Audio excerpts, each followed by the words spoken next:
Hey, paisanos! It's the Mario Retrospective at BrainScratch. BrainScratch commentaries. Oh, a voice you can't do. Yeah. Swing your arms from side to side. Come on, it's time to go do the Mario. You got it. Oh, we're not actually doing it. No. Well, I'm doing it. You just can't see it.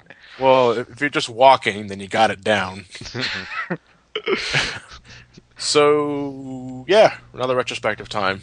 Just for a little warning here, though, we're not exactly covering all of Mario's games for this retrospective. In fact, you can call this retrospective a two-parter.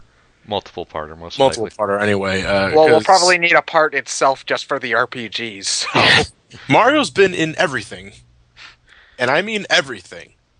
There's no way in hell we can do one retrospective for Mario. So for this one, we're going to be sticking to the platformers. The main games, you could say. We'll do the sports games and the party games and the all that other bullshit. Kart racing and typing tutors. the typing and hotels and RPGs later. But for now, we're sticking mainly to the platform games, the ones that I'm pretty sure all of us have played at least once. So, shall we begin with Donkey Kong? No. I'm kidding. Mario Brothers? No. The Wrecking original? Crew. No. We're starting with Super Mario Brothers from 1985 on the NES. Okay, then. Okay, Origins be damned. Because no one likes Mario Brothers. Well, before we begin with the original, do you guys want to share how you were first exposed to Mario? That's kind of hard considering he's like Earliest memory, then. Probably playing All-Stars on my Super Nintendo when I was like 3. For me, it's a bit of a hazy blur because before I even got my Game Boy, I distinctly remember playing Smash Brothers on my cousin's N64. But I don't necessarily, I don't necessarily remember Mario though. I just remember Smash Brothers. So my first. Oh my God, you're that young where Mario debuted in Smash Brothers. No, he didn't debut in Smash Brothers. I kind of knew who he was. But, like, the first real Mario game I played, it's either Mario Brothers Deluxe for Game Boy Color or Paper Mario. My memories of that time are fuzzy, at best. My hair. You have to remember, how old were you guys when you first started playing games, like 4, 5? 3 or Yeah, around that. I was more like 6 or 7 when I started playing games because I didn't have an incentive to start playing until Pokemon came out. So, it's not just that I'm young, it's that I started later than you guys did, too. Still. Jesus Christ. Well, my earliest memories of Mario is, I think I've said this plenty of times, is with the original, actually. I didn't know what I was looking at first. I just liked the blue sky and the green hills. And I gave it a shot. I liked what I played. Anyway, I think I did. I was so young when I played it. Yeah, I barely remember, actually. I barely remember playing it. It was more... I think my parent listened to me watching. I remember the MS-DOS version of it. That's about as old school as you can get, I think. And I distinctively remember playing Mario Land around the same time. It wasn't my Game Boy, though. I think it was either my uncle's or maybe a neighbor's. I don't remember where I was exactly when I first played it, but I remember that because I got game over a lot. And the only memory... my oldest actual full memory I have is World 2, 3, I think it is. Because it was my dad playing, and he sucks at those bridge levels with the Cheep Cheeps flying out. Yeah. And me and my sisters would kind of just have fun with how bad he was at it. Mind you, I'm pretty sure he was playing it up, but... Because both my parents have beaten the original Super Mario Brothers. Okay, so obviously me and Ryan have the earliest memories compared to Ted Lord Paper Mario. Well, that's the first Mario game I played and beat in full. Whether or not I played Deluxe before that is just a matter of it might have happened. I don't really remember. So you stated hazy memory, so yeah. All right, so with those origins out of the way, let's begin. It's the one that started all the original Mario Brothers on the NES, 1985. Super Mario Yes. Brothers for 1985. Yes. Yes. I, like many kids around my time, never actually owned the original cartridge. I always had the Mario Brothers Duck Hunt combination.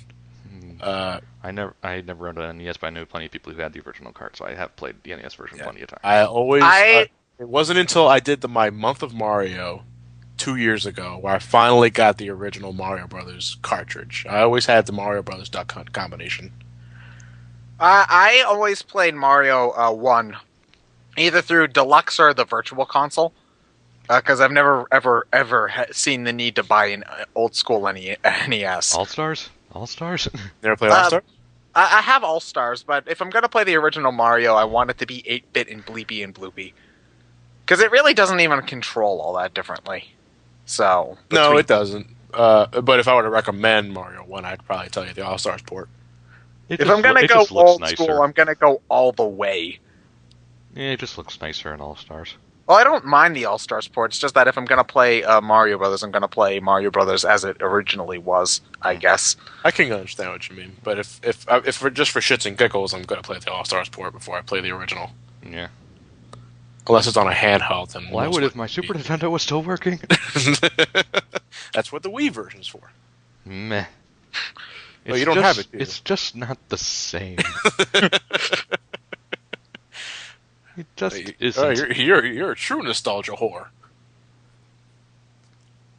Well, it's the reason I got Mega Man 9 and 10 for the Virtual Console instead of the PS3. It Admittedly, just feels better with a NES style controller. yeah, that's why I bought those for the WiiWare too. So anyway, Mario 1, it's definitely like probably up there on like top 5 most important games ever made because this saved video gaming. Yeah. Pretty much. By the way, John, how old were you when you beat it for the first time? Well, that's a hazy memory, but I distinctly remember doing it when I was 6. I have memories beating Sonic 2 for the first time, and I was around 7 or 8 when that happened. But Mario 1, good lord, I can't because I can't even remember if I used war pipes or not, or No, I'm sure I did, but I still, it technically counts. yeah. But I can't remember on it. I know it was the first game I've ever beaten, Yeah, it was but I it- don't remember when I did that. it was the first game I ever beat, too. I didn't bother to beat it until I got the Virtual Console version. I know my sister beat the deluxe 8-4 version. is cheap. I know my Fucking Hammer sis- Bro. I know my sister beat the deluxe version, but I don't think I ever beat that version of the game. I think I had to wait until the either Virtual Console or All Stars Wii port. I don't remember which one I finally said, okay, I should probably beat Mario 1 one of these days. Well, Mario Brothers Deluxe was a decent port. It just suffered from screen crunch. Yeah. But other than that, it had a lot of things going for it. But the original, like many games back then, set a lot of standards. In fact, I think Mario Brothers set the most standards out of all the games on the NES. So much But- so that characters that had a different arc time for their jumps than Mario's sold less. Even stuff. Well, yeah. There were exceptions, obviously, but Like Mega Man has a different jump. yeah, and like I said, there Castlevania- were exceptions, but most of the time, if your character's jump didn't feel the same as Mario's back then, it just didn't sell as well for some Well, reason. And it's just like Mario sets so many standards, not just for the way that the game controls. I mean, it's not perfect. Other games have been better, but just like simple things like jumping with A instead of B. If you jump with B, that's weird.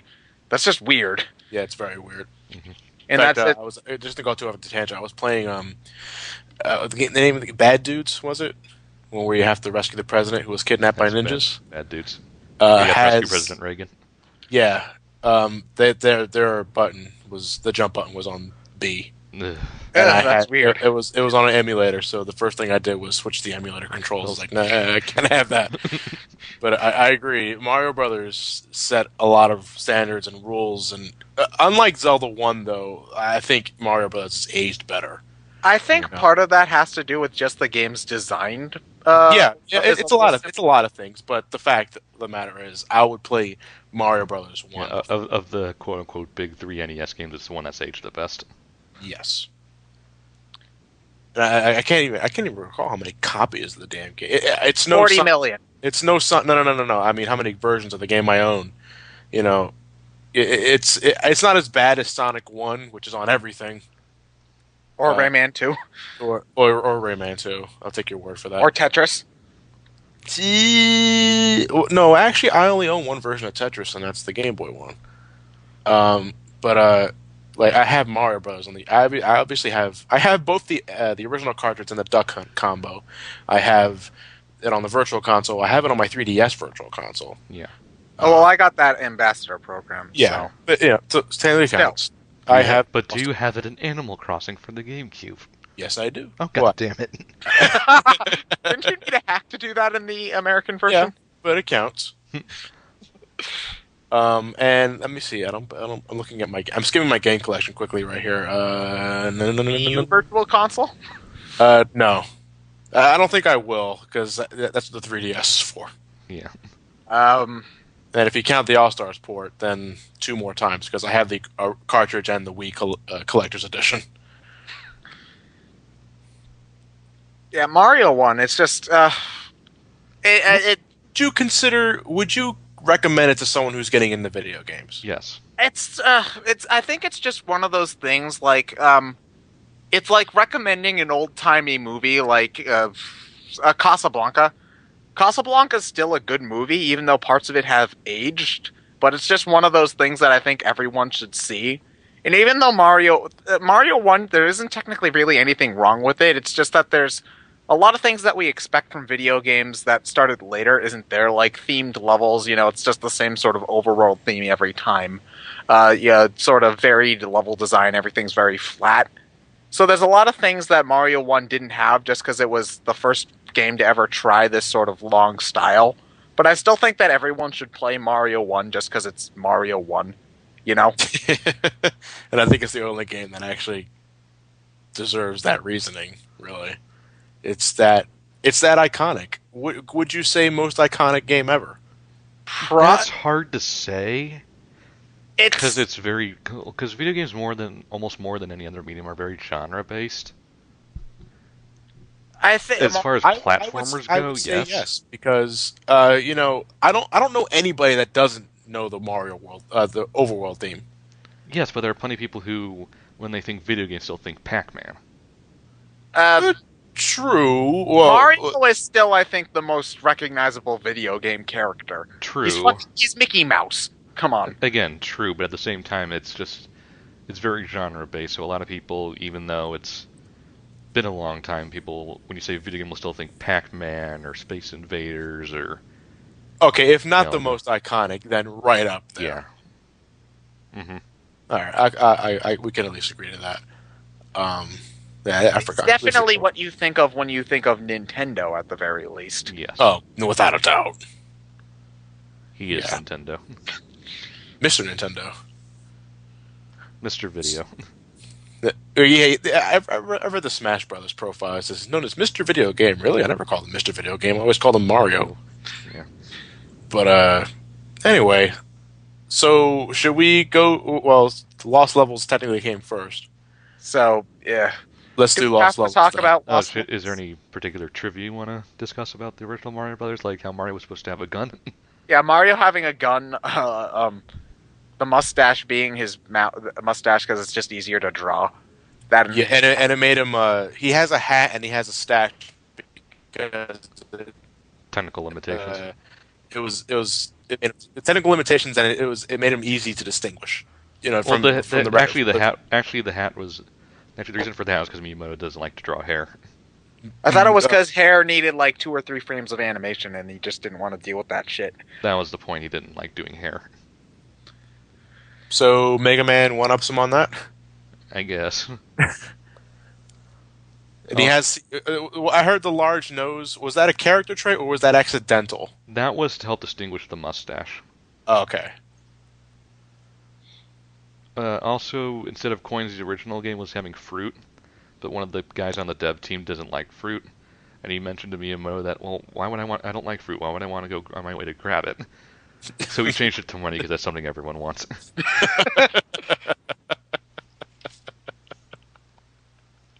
I can agree agree.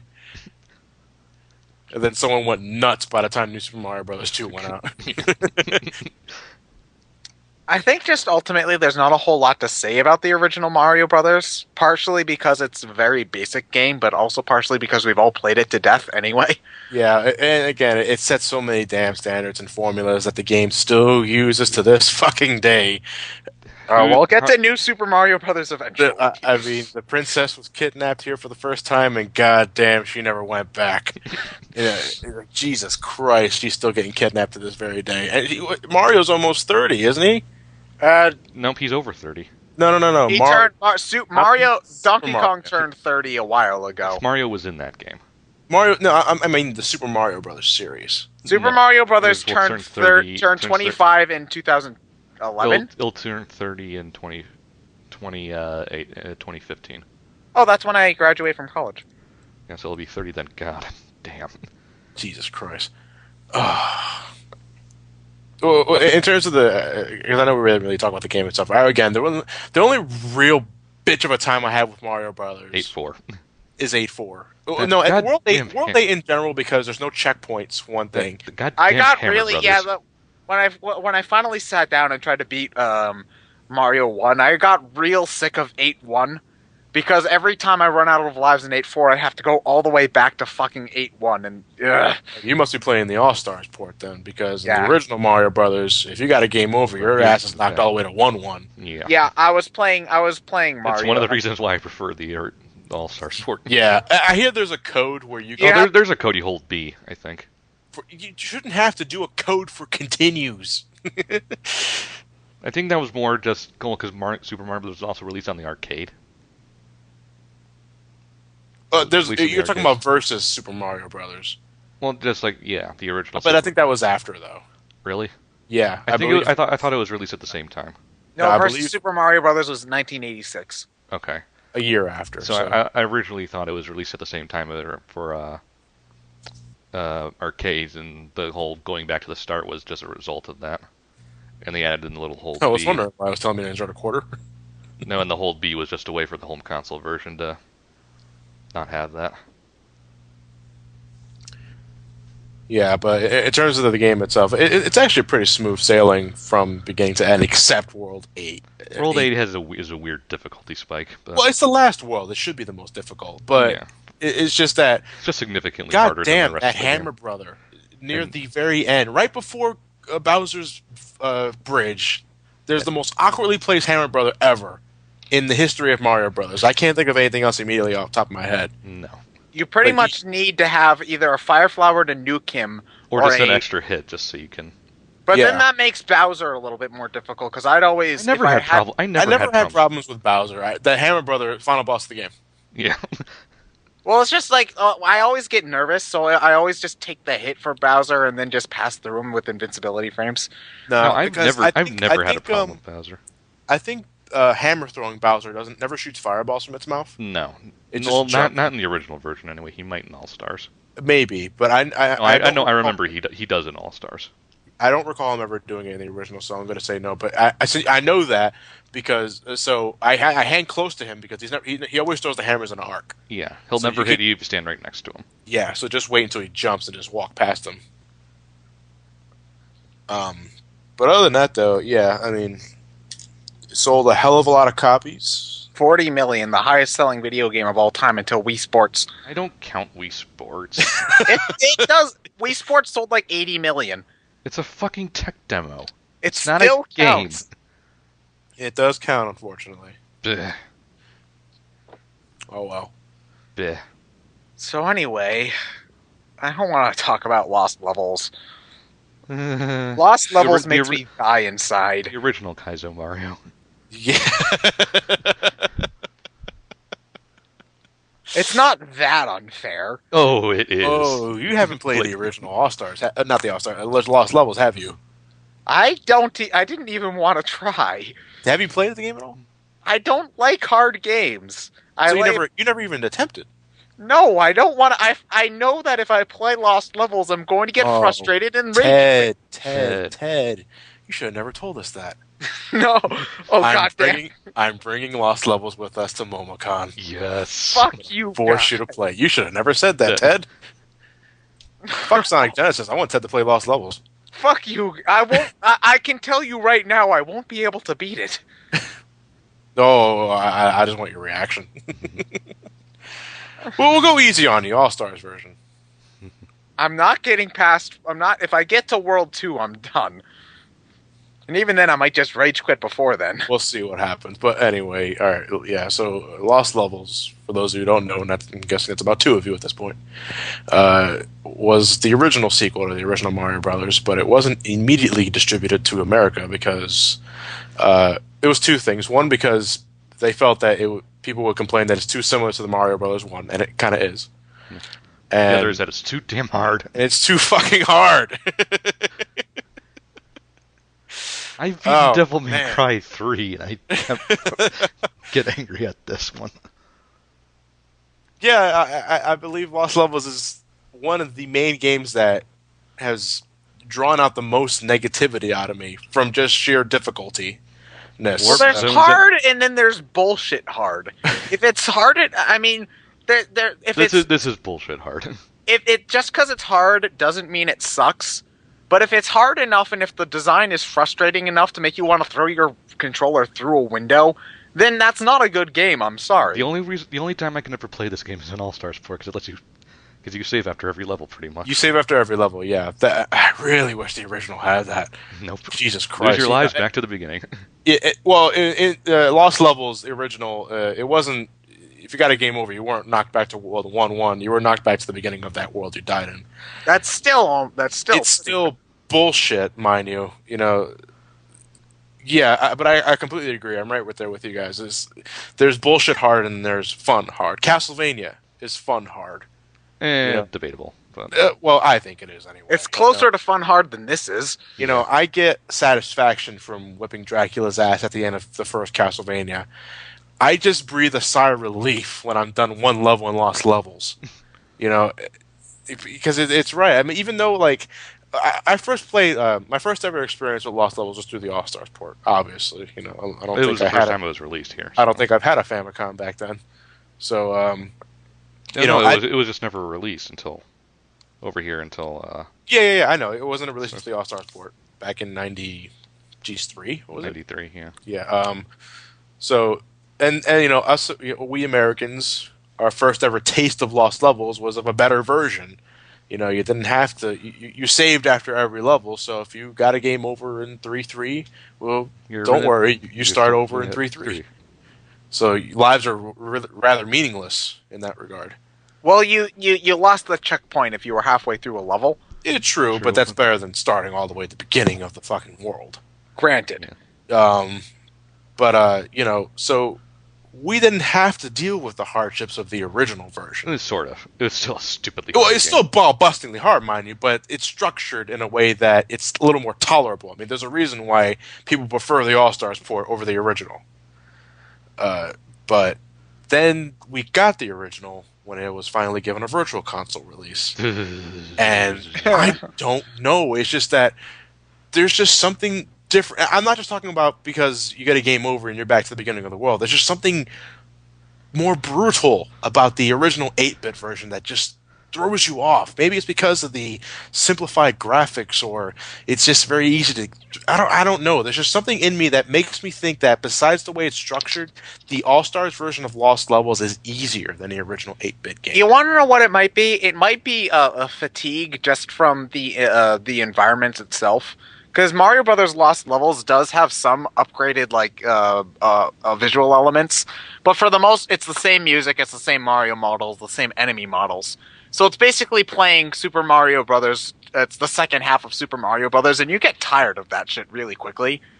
So it might just be a sort of a psychological mental fatigue where it's just like, is it over yet? Possibility, yes, but. Jesus Christ! I mean, I when I got All Stars for the first time, I pretty much marathoned all the Mario games because little kid, you don't have anything to do after school. And the Lost Levels run through was just nightmarish. I can imagine. Uh, World 9, Worlds A through D. Fun fact, by the way, you couldn't unlock Worlds A through D in the original unless you beat the main quest 8 times without using any warp zones. Fuck that. No, thank you. I'm surprised people found out that they existed. Well, the star every time you beat the main game in the original, you got a star on the title screen. But if you turn the game off, all of those disappear. So No, because Famicom had a save feature. oh, okay. Just for So- your system. Yeah. So I'm gonna assume Mario Lost Levels had a save feature, or at least saved your score. Discune. Yeah. So But who would want to play this game 8 times? I go on have. YouTube and search Worlds A through D. I have. The original? Not the original. You've Well, played through- no. Obviously, because they changed it in the All Stars port. You Yeah, just I know. have- I know that. I'm just saying I've played it 8 times. Yeah, I'm strictly talking the original. Yeah. People Why? that are out of the way. I don't know, but they do exist. Just go on YouTube. No, and I'm search. asking Ryan, why did you play this game 8 times? No, he didn't. Like, He's saying he's played World A through D. oh, I thought you said you played through the entire I played. No, I'm saying I've played through the game that many times. Why? What? What is wrong with you? People think I'm nuts with Sonic 06. You, At least this is over in an hour and a half. but it's still a ball-bustingly hard game. And yet I've only My ever beat. balls just shrunk when you said that. Yet I've only ever beaten Castlevania 1 once. What is the matter with you? I can't get past death without holy water. Holy cross. He always flies in the V pattern. Still, I can't do it. But yeah. I wouldn't. I honestly can't recommend the game to anybody. No. You know, unless you're very, very demented. You feel like these games today are too easy, and they are, admittedly, in a sense. Unless you're playing Rayman.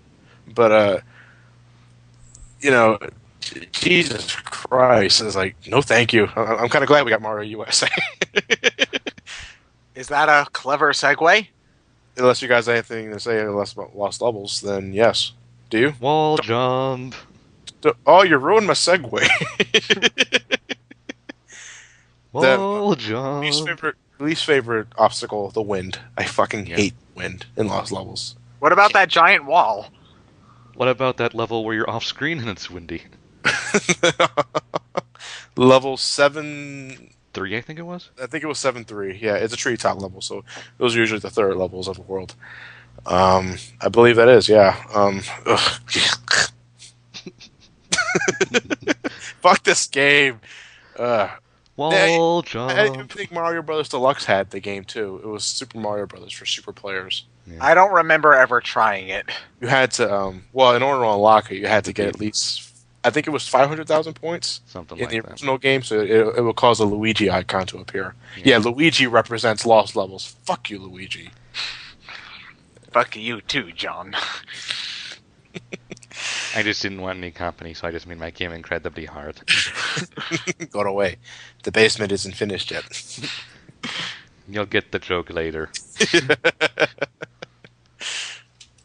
All So right. anyway, Mario USA or Doki Doki Mario. I just call it Mario 2 because that's what it. Yeah. So do I. You know, when it all comes down to it, Mario to It, USA. it pretty much is just the Mario 2 at this point, because even Nintendo doesn't like to reference Lost Levels. Well, even in terms of where Mario to USA came from, it's not just the, code for code Doki Doki Panic. It's an enhanced version of Doki Doki Panic. Yeah, there are differences. Yeah. Not to mention that when it comes to like recurring themes, Mario 2 USA did a hell of a lot more for the series than Lost Levels did, because like Birdo, Shy Guys, Pokey, Bob-ombs. Bob-ombs, all of those came straight out of Mario 2, so it might as well be a canon game. I So- consider it canon, so Inception. whatever kind of canon you got in Mario universe. Well, it's anyway. Inception. Yeah. I'd say out of the original 3 games, this is the one that I have the most memories with, because I played the advanced port of this a hell of a lot when I was younger. Yeah, I played the advanced port, but to be perfectly honest, because I had All Stars, my first game, besides Lost Levels, obviously, because when I was like 5, there's no way I could beat that. It was the one I played the least. I played 1, 3, and World a hell of a lot more. My earliest memories with Mario 2 USA were, I believe, 91 or 92. I was in my father's apartment, and he had an NES hooked up, and I recall the farthest I ever got was World 3, the Desert World. No, yeah, World 3 was the first Desert World, I believe. No, it was that World 2. No World. World 2-1 is the first Desert World. Oh, no, it had to have been Desert Theme. I remember the ostriches, Oh, Ostros. that's later in the game, though. Okay, I recall getting there and I stopping because the game at one point is just kind of too hard for me. My I earliest didn't. memory is, I believe I was about 5 at the time, and even then, at that point, the other Mario games had conditioned me to jump on everything to kill it. So 2 just stuck it in my mind. Why can't I kill anything by jumping on it? And I remember I couldn't get past the second level for quite a while because I didn't understand that holding up with the key means you can open the door.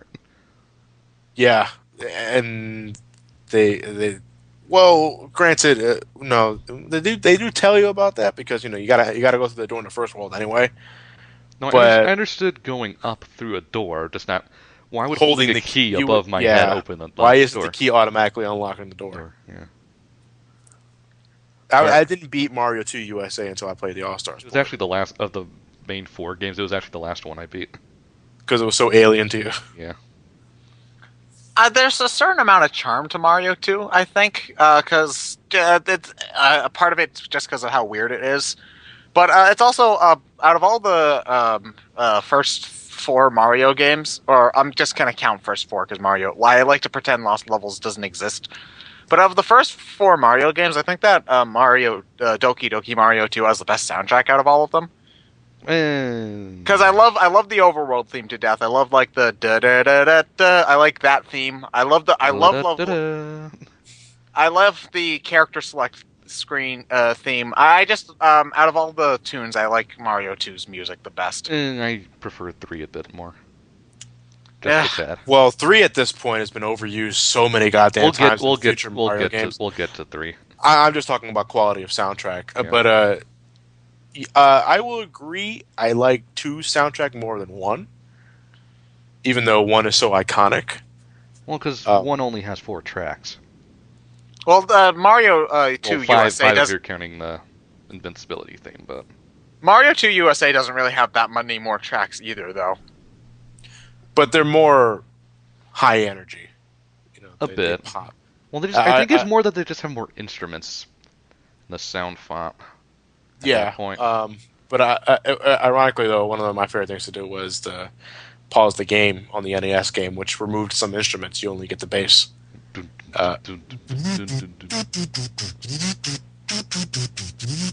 Yeah. Calypso drums. Battletoads before Battletoads. Best pause screen ever. But the So game what- it's the game itself. Oh, you got something to say, Ted? What character did you guys tend to use? I would never pick anyone other than Toad. Mario and Toad. Mario and Toad. I found the game was too cheap with Peach. The game's too easy with Peach. I agree. And the Luigi's game's too just hard too- with Luigi. I remember that I had to switch up my characters a little bit more with the advanced port because they had those coins that you had to collect in every stage. Well, I remember they doing didn't. that. Well, you don't have to, but you want to because they're shiny and I there's remember 5 of doing them. that, and it was stupid in the hidden Yoshi eggs. Yeah, Oh, you're Which talking looked about really the advan- fucking out I of never, place. I never played the advanced port of Mario. 2. I'd say it's enhanced because it's a little bit easier. Because even though it's not nearly as hard as say Lost Levels, or I'd think it's even easier than Mario 1, some parts of it are still kind of bullshit. So Nice physics. I'd still say that the advanced version's the best version of the game to play, and also it helps with the sort of the boss fatigue because they added in a new boss here and there. So Yeah. And they have but voice clips.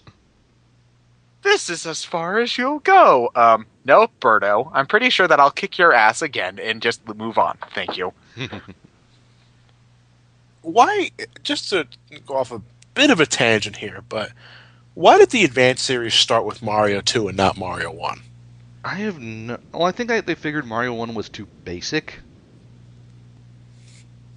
I can Possibly. see what you mean, but I think that it always threw me off. I think that and a combination of it already being on a portable system with Deluxe, which the Game Boy Advance could play. It just threw me off later on, like Super Mario Advance 2, Super Mario Brothers 3. Huh?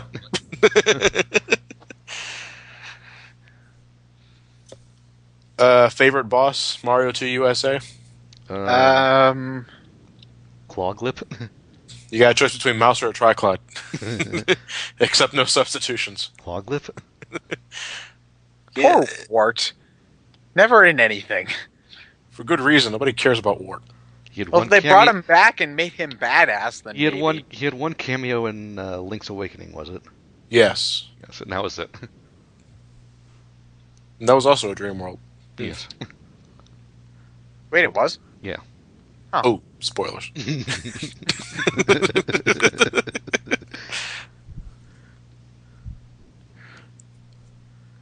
Yeah.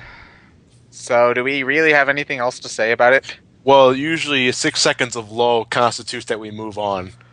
Okay. So it's a dream within a dream.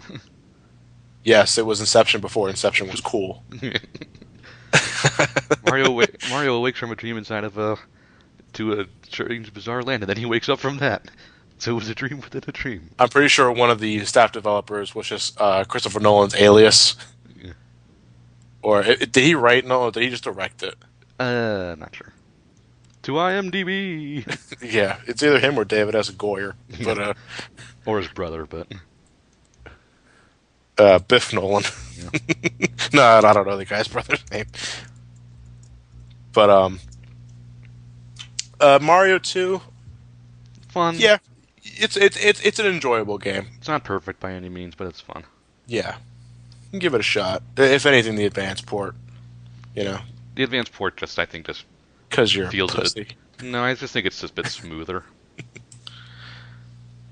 So Alright. anyway, I think chronologically, Mario Land came out next. Yes, 1989. Oh, was it? Okay, then Mario Land, first ever portable Mario game I ever played. That Miyamoto had absolutely nothing to do with. And it's Gunpei Yokoi. weird.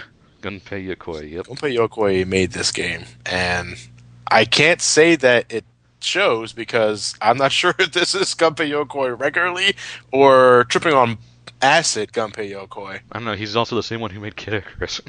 Yeah, very true. Wait, he is? Yeah, he made Yeah. Metroid and Oh. Kid Icarus. Oh, that's cool. Why do you think the original Kid Icarus feels so similar to the original Metroid? Well, I thought that was just because they copied and pasted the engine. I didn't know that Gunpei Yokoi had anything to do with its development. No, he was in charge of that game too. Okay, but anyway. It's hard. Well, a Kid Icarus retrospective would take like 30 minutes because we talk about 20 we talk about the NES game, the really short Game Boy game, and then we just copy and paste our Kid Icarus Uprising impressions, and then that'd just be the day. So anyway, back to Mario Land. What were the first experiences here? I already told my first experience at Mario Land. What about you guys? Let's see. My earliest memory is because I did get it when I got my Game Boy in around '94. I think Was it the brick or was it a pocket? Pocket. Ah, I see. The Pocket was out, and it was it was just smaller. So, I mean, ultimately, I remember having a lot of trouble with it at first until I got used to the weird jump. The acceleration? Yeah. Yeah, that's the one thing that took me the longest to get used to was the 0 to 100 acceleration. Yeah. The jump isn't nearly as easy to control in midair either. I find. Yeah. It's a lot stiffer. And I can't tell if that's just Game Boy's D-pad not being as good, or if it's just control. It's It's play just the the game on the control. 3DS. It's just as stiff. Yeah. Okay, well, I didn't play Mario Land until much later. I think it was like 2 or 3 years ago. I found the old Game Boy copy at my cousin's house, and he's like, you can have that if you want. So I just sort of took it home and played it. So this is something I came back to later, and it's just weird. It's definitely one of the most bizarre Mario games. But I also think that it also helps to its benefit. It's Yeah, more 'cause- memorable that yeah, way. Yeah, you remember it because of that. Yeah. So I just Chinese land with zombies. What? I love its soundtrack too. I love it more. I actually love Land's soundtrack more than the original Mario Brothers and 2 USA for that matter. Yeah. There's, you got the overworld theme, you got the Cave the theme. the cave theme, the submarine theme. The airship theme is the same theme, Hmm. and Chai Kingdom, and Eastern Eastern Beast Kingdom. Head. Eastern Yeah, Kingdom. I I don't love. really like Eastern Kingdom's theme all that much, though. I I love its remixes in Brawl. well, I will say that Mario Land does have a great soundtrack. I think that's actually probably its best quality because the gameplay is just sort of weird and everything looks strange. It's really short too. It's a very short game. Very, very short. You go watch our commentary and see how fast we blow through that damn thing. But though, I was finally able to play Mario, and we're getting to this eventually. But no, I should probably just wait until we get to the sequel. I'll tell this, but um, no, I'll probably just say it now. I would play Mario Land 1 before Mario Land 2 because Um, I'm Mario Land 2, I can sort of agree with that because Mario Land 2 controls better, but it's also sort of sterile, I think. Mario Land 2 is a better game in a few ways. in First a off, the number of graph, ways. the graph, I'll generally play 2 before 1, but I think 1 definitely has more of an identity for itself. and I think 1 is just more. I don't know. It was like you know, I have games that we all have those games that you classify as shitter games you play while you're in the bathroom. A lot of Pokemon, people, Pokemon, for a lot of Pokemon. people, it's Angry Birds. To us, it's Pokemon or RPGs in general, or Or Mario. In my or really case. really back in the day, Donkey Kong for Game Boy. Oh yes, that too. That was also a shitter game for me. You got a shitter game, Ted? Not really, because I like playing games when I'm not supposed to be taking a shit. I'd rather be lying in my bed, thank you very much. Dude, Donkey Kong for the Game Boy is the best shitter Donkey game. Kong '94. Best shitter game. Yeah. But when comparing the two, It's hard to because even though they're both Mario, they're just really different. yeah. But damn, I love that soundtrack so much. I will say that Mario Land 2 has a worse soundtrack than Mario Land 1. Yes, yes. It's just Mario Land 2 has tries to do the Mario World thing where it's just all remixes of one theme, but it doesn't work all that well because Mario Land 2's theme isn't as strong as the Mario World one. No, it's not. I think And I- gameplay wise, it's a bit better. Yeah, And in a ultimately, I do enjoy playing it more than 1. I because think of that the other aspects of Land 1 just make it a little bit more enjoyable to me, though. Because, I mean, yeah, it controls better, I guess, but it's just, for some reason, the other aspects of Mario Land just seem to, I seem to get drawn in with it more, even though it is clunkier. I think It's, the one things that I'm sorry to interrupt you, Ted, but one of the things I don't like about Land 2 though is the screen crunch. I think the camera's a little too focused on Mario in that game. A little bit. Have you tried playing it on the 3DS though, John? Yeah, I have it on the 3DS. Yeah, I think it's a bit bigger. I think they expanded it a tiny bit for the 3DS version. Because I remember the original being a bit smaller in screen. I never owned Land 2. The 3DS Virtual Console copy I have is the first time I ever owned the game technically. I had the Game Boy version, and I think the 3DS version looks a bit wider. Your eyes might be just playing tricks on you, but I'll take Possibly. your. I'm not sure because I never owned the original, so Well, again, it's been God knows how long since I played the original cart, but there could be that too. I'm just going to assume the aspect ratio wasn't messed with at all. But yeah, I don't. I'm not. It's not a game breaker for me, mind you, but it's something I think Land 1 had better. It did better. well, I think Mario was too small in Land 1. True, but he was proportionate to a Game Boy screen. True. Because Land 2 is you're trying to take NES Mario and cramming him. It suffers from Metroid 2 syndrome. Yeah, Samus looks graphically better in Metroid 2, but she's taking up like a third of the screen. Yeah, Land 2 also introduced Wario. oh, Yeah, so we're just talking about all the Land series all at Let's once get the now. Land series. Let's get the Land series out of the way. Well, we technically can't. Well, up to Land 2 anyway, because Land 3 is technically a Wario game. I love the Wario games. Well, We I can think, do a I think Wario deserves his own retrospective, really. Yes. Well, I don't think we've played enough of Wario, but whatever. I have, but No, I'm just saying if we ever do a retrospective on Wario Land, it deserves its own series, really, because Wow. Wario definitely has enough games to warrant one. where can't you Wario go 5 Land. minutes without saying where? Wario, I think, is just in terms of personality traits, one of the most entertaining Mario characters. Because he Just has character, you mean? Yeah. yeah, because he has character. I bet you couldn't go one whole day without saying, "Wah, you're on." Wow, Like damn one it. large wah pancake. Wario's jogging. What can I get for you, sir? It's like a large wah pancake.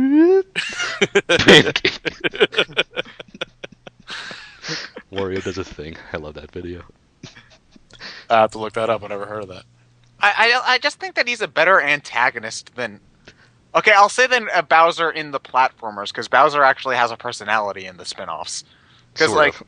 well, depending on what spin-off you're playing. Yeah. But there's, like, Wario's just more interesting. Because he's a jerk. Oh, shit. Yeah, he's Yeah. not really evil. He's just Why, a I gotta dick. stop drinking when you say shit. Yeah, he's not evil. He's just a jerk. Yeah. But you know, damn it, he's my jerk. When's Waluigi gonna get his own game? No one He wants won't. Waluigi. I to don't have want him in the game. Keep him Stop. in the spin-offs. Waluigi time. I know his name doesn't come from flipping the M upside down, although that's just oddly convenient. Actually, it's it's like a a better. literal- It's even more of a pun in Japanese because it's Yeah, 'cause not just Waru- flip. Because Waru- Waru is like bad, so it's Waruo. So it's like bad Mario. It's a Yeah. it's a pun.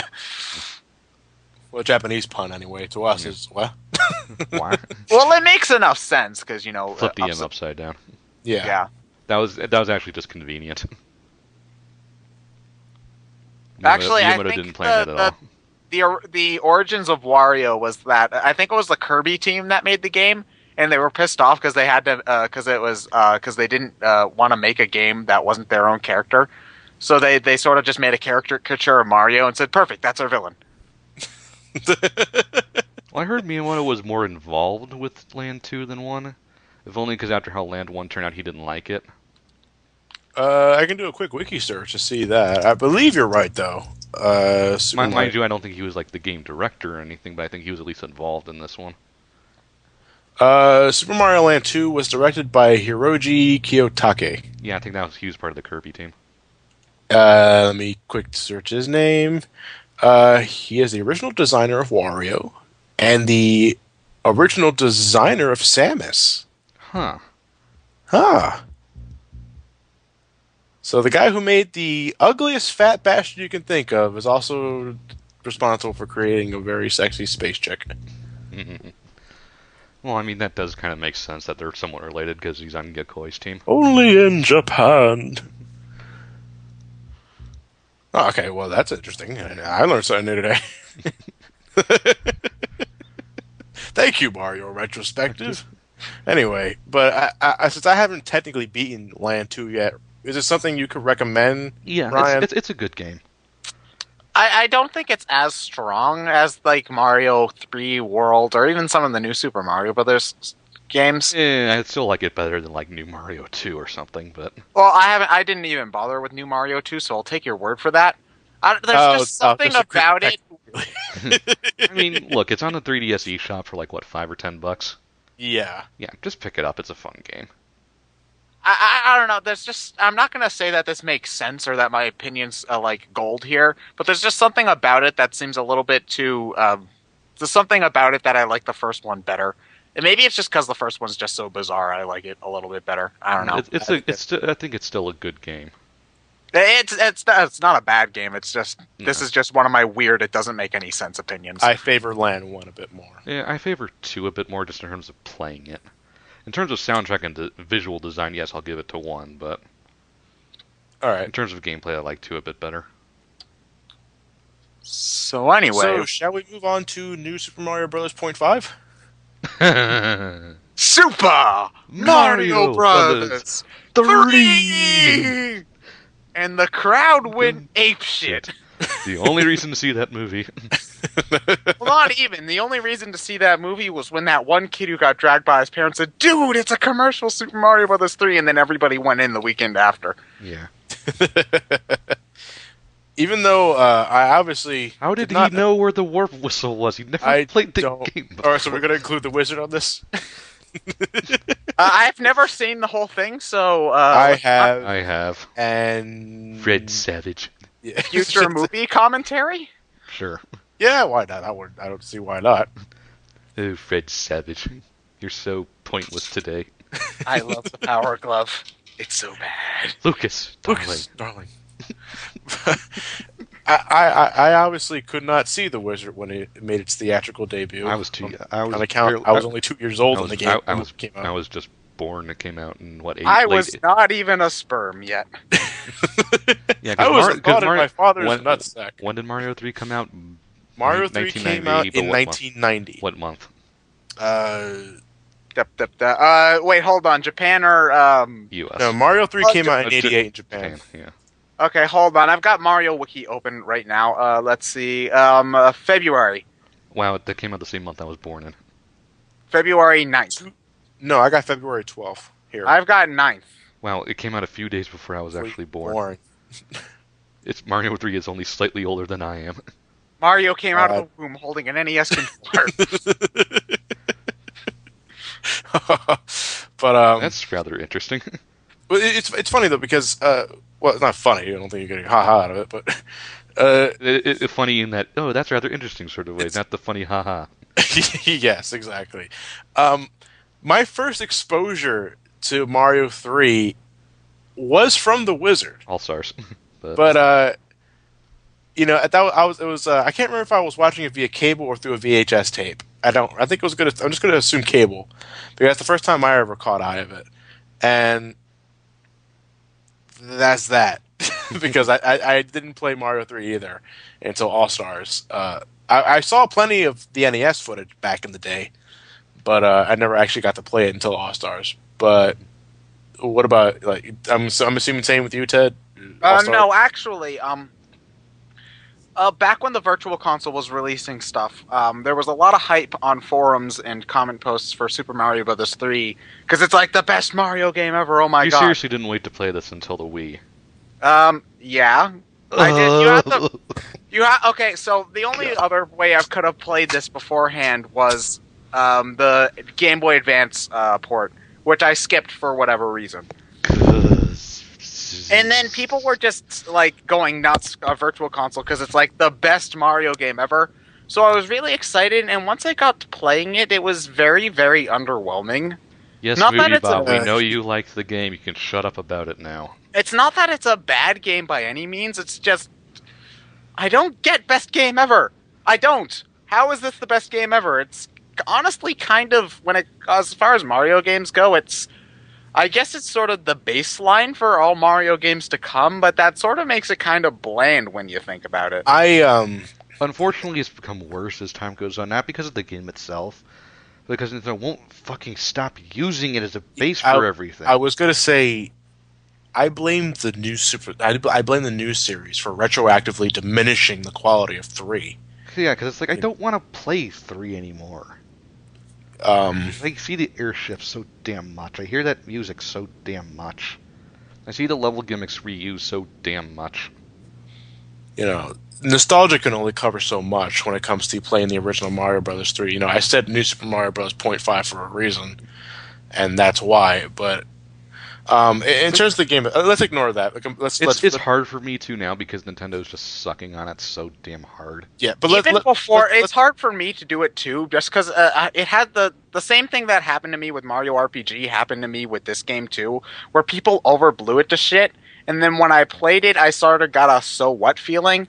So it's hard for me to feel anything but sort of just meh-ness. Well, there's a difference between 3 and RPG because they never did anything like RPG ever again. Yeah, I guess. Like, I'm sure if I went back to try RPG again, I'd enjoy it a little bit better. There's just something about Mario 3 that makes it so that I can't give a shit. I don't know what it is, though. Well, I'll be the first to tell you that I'll play World before 3. Yeah, I'll play World But before. I'll think. me too. I think At this point, I'll play. I think the problem Honestly, with at this point, I'll play 1 before 3 just because I'm so sick of it. But no, I'll play 3 before 1. But I rarely go back to Mario 3 and 1. You know, I'll play World. World is always the game I go back to. well, I used to go back to 3 a lot more, but I don't anymore just because again I'm so sick of seeing it. But back when this game first came out in '90, this was the definition of a sequel done right. Because it did everything Mario There 1 really did. were no sequels done right besides Mega Man, really. Yeah. And even then, Mega Man 3 came out that same year, so. Then I should rephrase. One of the most defining examples of a sequel done right, because Mega Man 2 is right up there. Yeah. But this thing did everything what Mario 1 did, and it just did better. And it was so riveting that it caused Ted to drop from the call.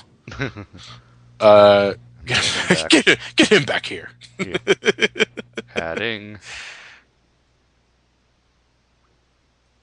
Ted doesn't want to hear it. Eh, Oh, let's break. break. Alright, everyone, we're back. Sorry about that. I found it. My fault. What were we talking about again? Mario 3. I mean, what about Mario 3?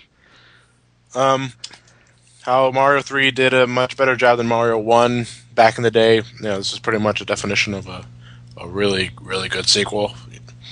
And I agree. But Damn you, new Mario series.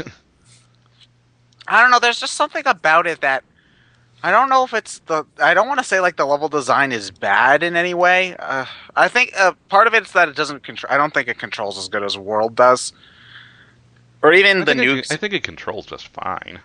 I like the way Mario feels in World a little bit better. World is definitely better. Don't get me wrong, but the only thing that bugs me about Mario's control in 3 is how floaty he is. That's it.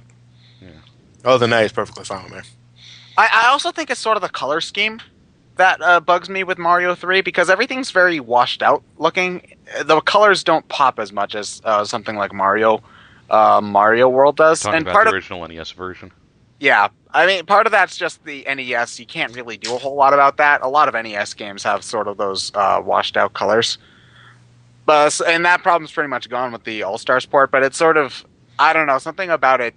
I don't know. I can't really. You okay there, Ted? I have a hard time putting what I feel into words because when it comes to games that I hate, I can explain really easily how I hate them, and when it comes to games I like, I can explain that a little bit better. But when it comes to games that I just think are meh, I have a very hard time explaining meh. It's a very hard to describe why you're ambivalent to something. Yeah, I can understand that. It's one thing that the one thing that Mario 3 tries to do, but doesn't do such a fantastic job with that, is that its art direction in Mario 3 in the NES especially is that everything is on a stage, which is why like objects in midair have like drop shadows. If you ever get the chance to look back at it one day, you'll see like why do these floating platforms have shadows in the background? And I don't know, like there are some times where I think they get a little too heavy on the whole let's not add any color to this, let's just make it an outline sort of thing. Like if you use the raccoon leaf to fly up in the sky, you see all these outlines of like power ups that are supposed to replace clouds and all that. It's going for a simplistic art direction, but I think that works to its detriment. But I blame the NES for that because you said like if you It looks. I think 3 looks significantly better in All Stars. yes, I will agree to that as well. Yeah, I'll say that too. Like when it comes to the NES, it's very hard to have a distinctive art style just because it's hard to make things look the way you want them to look. So especially when you have games like Thousand Year Door, which actually does have a stage motif, it sort of makes looking back at Mario 3 seem a little weird. At least the NES version. I will agree that the Super Nintendo version looks pretty good. Yeah. I was kind of hoping your voice go back to the voice modulator from Atari. Oh, have I been Skype weirding? No. For a split second there, but it was actually kind of humorous. Oh, B-52. B-17 bomber. Oh. But anyway, how many times do you think that they'll rip off Mario 3 for new Mario games? As long as Movie Bob keeps praising them for doing so. Okay, well then never. I mean, they'll never stop then. it's still a fine game. I can easily recommend it to anybody. But just because it's been But goddamn, Nintendo, come up with some it, new it ideas. A little, please. We're sick of well, airships. they got something right with New U. Yeah. I think so anyway. But they need to do more. They need to drop New just entirely Or at and least make take a something new from break. scratch. Or at least take a break from Yeah, that too. But I could still recommend 3 without a doubt. You know, for one thing, I think it's the only game in the series that actually begins with you doing something other than rescuing Princess Peach. You know, because Sunshine. well, Sort of. but what's the difference between 7 worlds and 10 minutes? True, but But you know, Mario 3 introduced a lot of mainstays to the series, like the gimmick, different gimmick worlds, which you they got still won't stop which doing. they still use to this very day. You know, we're introduced to the Koopalings here, which they. Okay, I'm gonna say that right now. I don't find them all that interesting. Well, I don't think anybody does. It's like They're more everybody was. interesting than Bowser Jr. Well, I guess. I hate Bowser Jr. Okay, well, remember this point for later because I'm gonna bring it up again once we get to the new Mario games. So, just put a bookmark in that, and I'll get back to that when we get to the new Mario Yeah, games. I'm not gonna put a bookmark. You put a bookmark. Everyone put their own mental bookmark. Okay, there we go. Not like the viewers can do anything about it. I laugh at your bullets. Pancake. But I was never one of those that needed the Koopalings to be in every Mario game because I remember for a long time they were, when they're going to bring the Koopalings back, and now it's completely opposite. Please, Koopalings, go the fuck away. They don't have any distinct personality traits. They at least look different from each other. Well, some of them do. Like, there's a good. Just Iggy and Lemmy are the only two that look the same. Isn't there another one that's basically another set that's palette swap? Morton and Roy. Morton and Roy are palette swaps. One's wearing glasses too. One's pink. The only one that's really unique in any sense is Ludwig. Well, the and girl Wendy, one. and Wendy. And yeah. Wendy. Yeah. So, yeah. I think the fact that Roy's pink makes him stand out, but. Yeah, but that's a color. True. Okay, but I'll get to my point about the Koopalings when we get to New Mario, because it's more there than here that I've got an issue with it. But other than that, though, you know, I know it sounds like we're shortchanging Mario 3 here, but we're not. It's just that we're sick of seeing it. We're a bit tired of it. No, not a bit. We really are tired of it. From our perspective, as people who grew up with the series in general, except Ted. I've just always been meh to Mario 3, so I don't really get I never really got the whole nostalgia hoarding on the property to begin with. Yeah. And I didn't exactly grow up with Mario 3 to be... Well, I mean, I had the All-Stars port since 95. Yeah. But, again, if I'm going to go back to any Mario game, it's this one that we're about to get to right now. Mario World. I'm not really... That song has lyrics, by the way. It does? Does it? In the Japanese version, yes. Huh. Mario. No, there's an actual song. It's never played it. The lyrics aren't played in this game, obviously, because it's a cartridge. Yeah. But it does have lyrics. Huh. I'll have to look that up later. Yeah, I'm very curious as well. But anyway, Mario World. Good Lord, Mario World. I love this game so damn much. Me too. I'm not really a big 2D platformer guy, but if there's a 2D Mario game I will go back to play, it's probably this one. Depending on my mood, usually Mario World. Just there's something about it that makes it pop more to me than any of the NES ones. And for a launch title too on the SNES, this game came out. Amazing. I think part of it's sort of part of the reason why I like Land 1 more than Land 2 is that when it comes to Mario motifs, this is still distinctly Mario looking, but it's also sort of out there when it comes to the series. Like, there's a lot of different enemies, there's a lot of different locations. So it's not sort of the standard grass world, ice world, fire world, desert worlds, etc., etc., etc. Cookie country. Everything. Yeah. Wait, the name of the area in Mario World was Dinosaur Land, right? Yeah. Dinosaur Island? Something like that. I think it was Dinosaur Land, yeah. the island that you begin with is Yoshi's Island, but the entire region in itself is Dinosaur Land. Yeah. But I agree that it was one of those Mario games that didn't have much distinction in terms of regions, but it didn't need to. No. Well, there's enough distinction between the areas. Like you've got your first level, and then a cave, and then the forest, and et cetera, et cetera. So it's not like it had many different flavors of the overworld variety. Then you had and a it lot changed of, them up enough within each world, so even though you would have a plains level later in the game, it was spread out enough. Not an entire world of desert. You don't get Ice. tired. And I think Mario World does that the best out of all the Mario games, actually. Because it's become so formulaic at this. It's not even a word. Formulaic. Yeah. Anyway, you know what I'm talking about. But Mario World didn't do that. But that's also some praise I can hold for Mario U too. But Mario U does a little worse, I think. But a little bit. Mario World, besides the overworld cluing you in on something, you're not exactly sure what you're gonna get when you get to that one stage.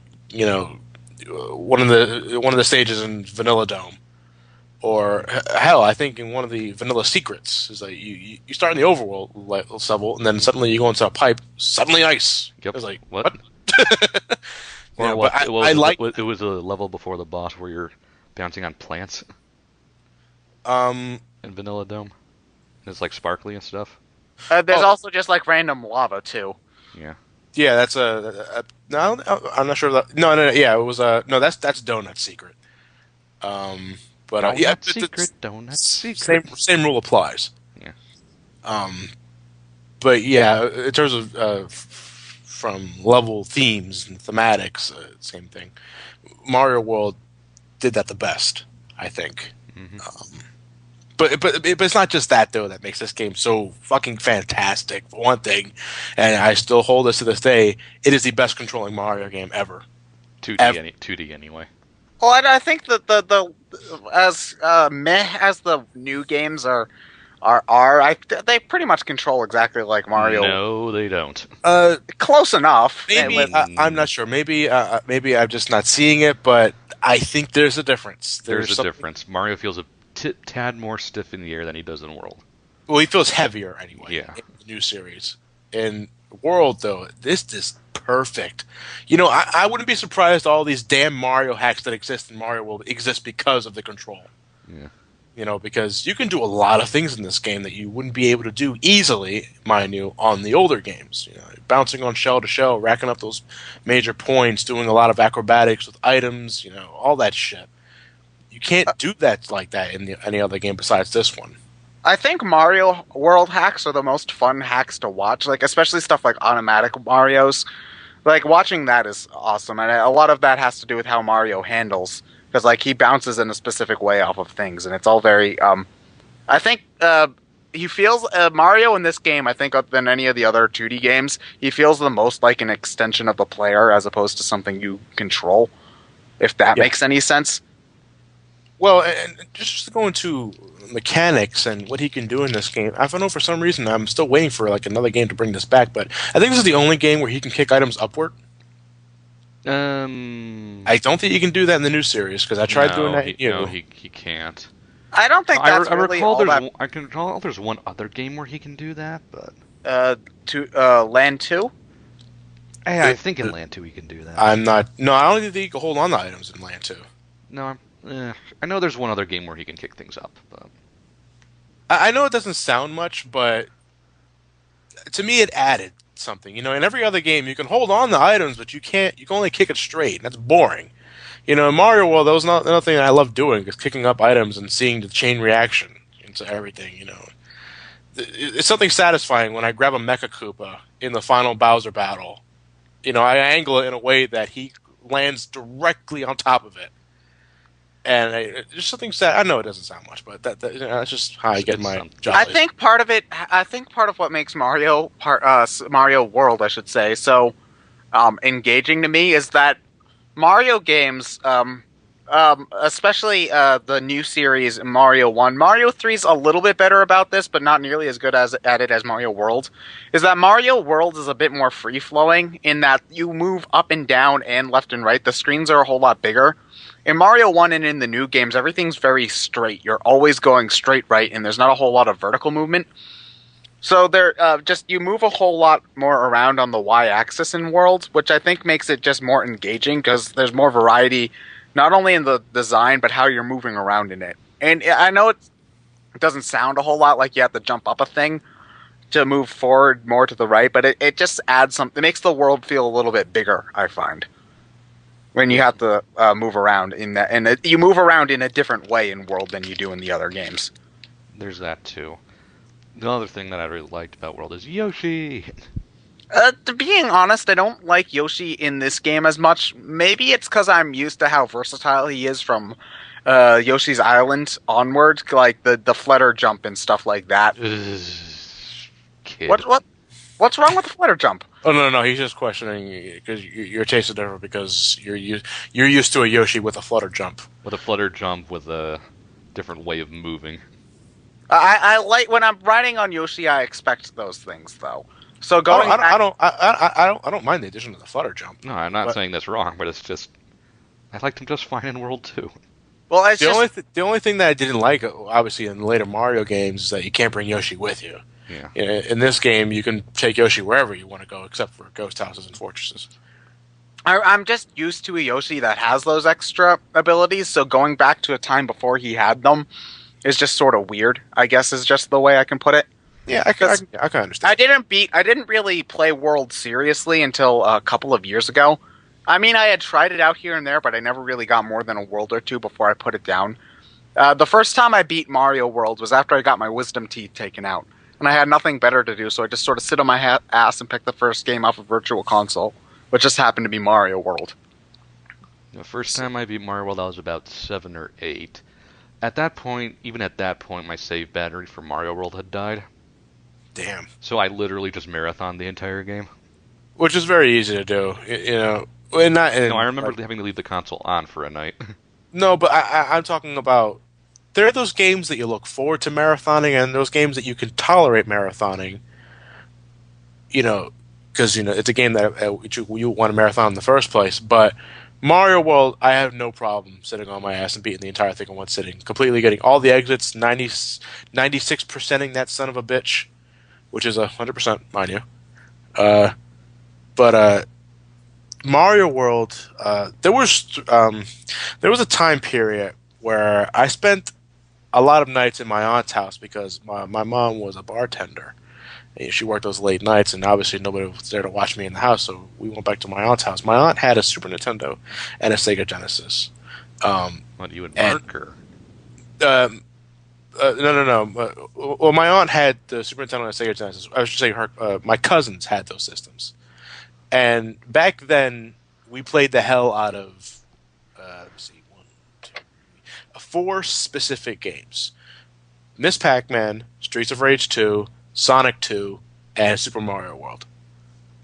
And we did this for about 2 years. And that's where I got all of my Mario World experience from. In those 2 years, I learned everything about the game. All the tricks of the trade, all the secret exits, all the hidden, the Star World, all that stuff. It's what Audacious, tubular. All of those things. Mario World is the game I have the most memories with, and I honestly can't say that with any other Mario game. Not even the 3D games. So it's probably a bit of nostalgia, obviously, but I have no problem going back and playing this game whatsoever. Of the original 4 or 5 for Clowning Lost. Of any Mario game. Any Mario game. Well, I distinguish them between 3D and 2D games. Well, I will say that out of the 2D games, this is the one I'll play the most. But there's still some things about Mario World that seem kind of bullshit to me. Kid. What's Well, up? it's just like stuff like the Forest of Illusion. Yeah, I know it's supposed to be your maze level, but I spent like a good half an hour in there trying to find the way out. Because I think that some of the secrets in Mario World are a little bit too cryptic, like jumping over the flagpole That jumping over the end tape, I should say, that's kind of bullshit because there's no way you would know to do that. I Yeah, figured it out when I was 7.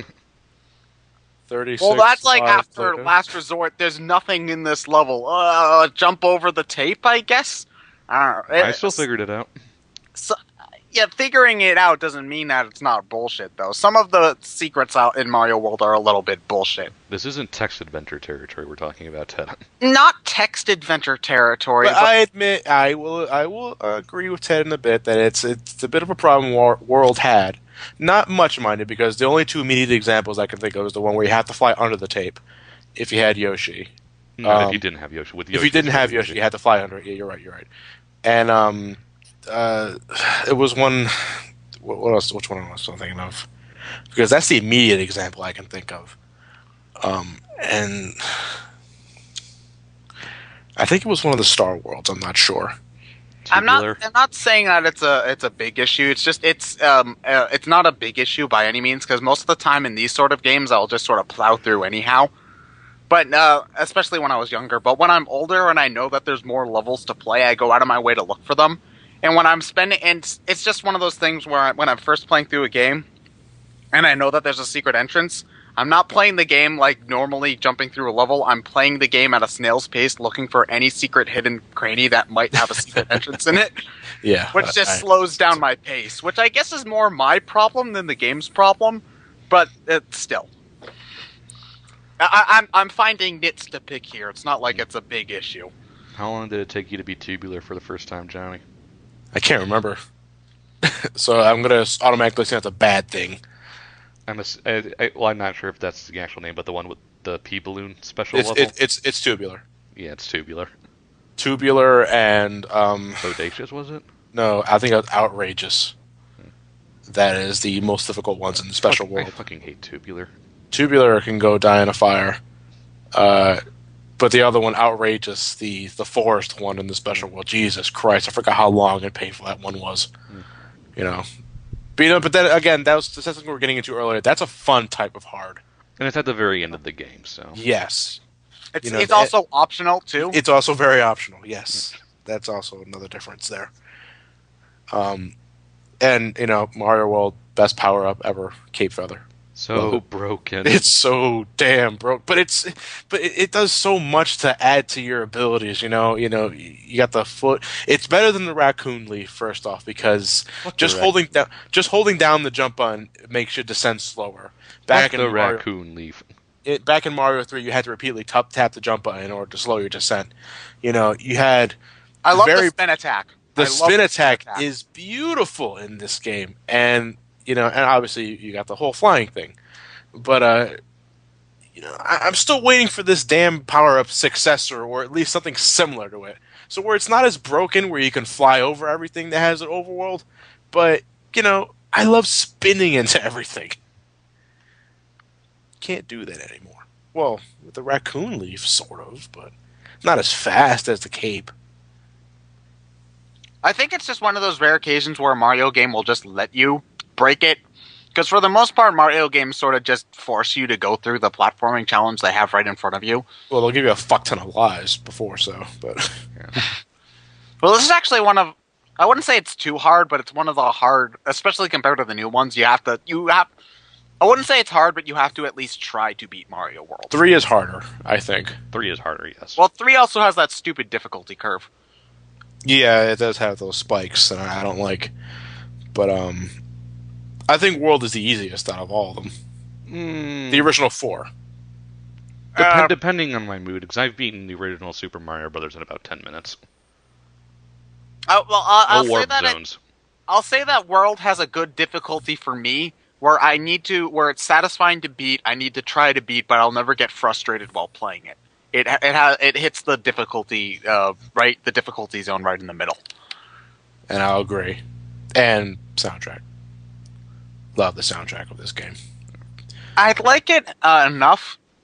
Like I like them. I will say that by the end of the game, I do get sick of da da da da da da. But I do like.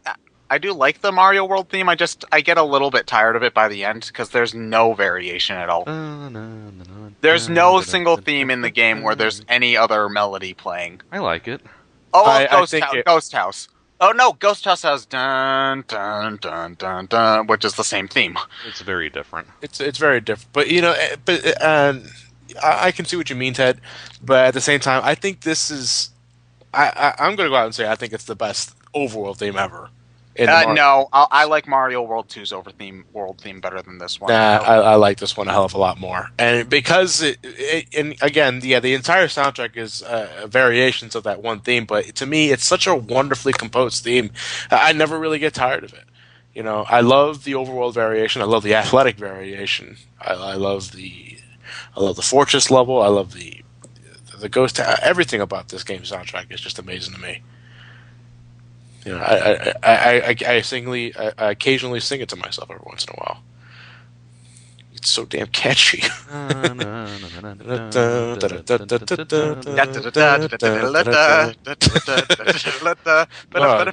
Music battle, huh? To be perfectly honest, I think the Mario World theme kind of became Mario's default theme until 64 came out. You mean besides the World 1-1 overall? Well, everyone remembers that, but I just mean, it was used in the Super Show. It was used for any other promotional materials for Mario, for commercials at the time. Yeah, and then you're right. After 64, they really stopped using it. Then Galaxy 2 kind of brought it back. Galaxy 2 brought it back, but I think nowadays people more associate the Mario 3 music with Mario, which sucks because I'd rather have the Mario World music. No, honestly, everyone remembers Mario 1's theme at this point now more. Well, I mean, like, Nintendo's insisting on using the Mario 3 music over and over and over and over again. That's just part of the everyone's tired of Mario 3. I guess. Except Movie Bob.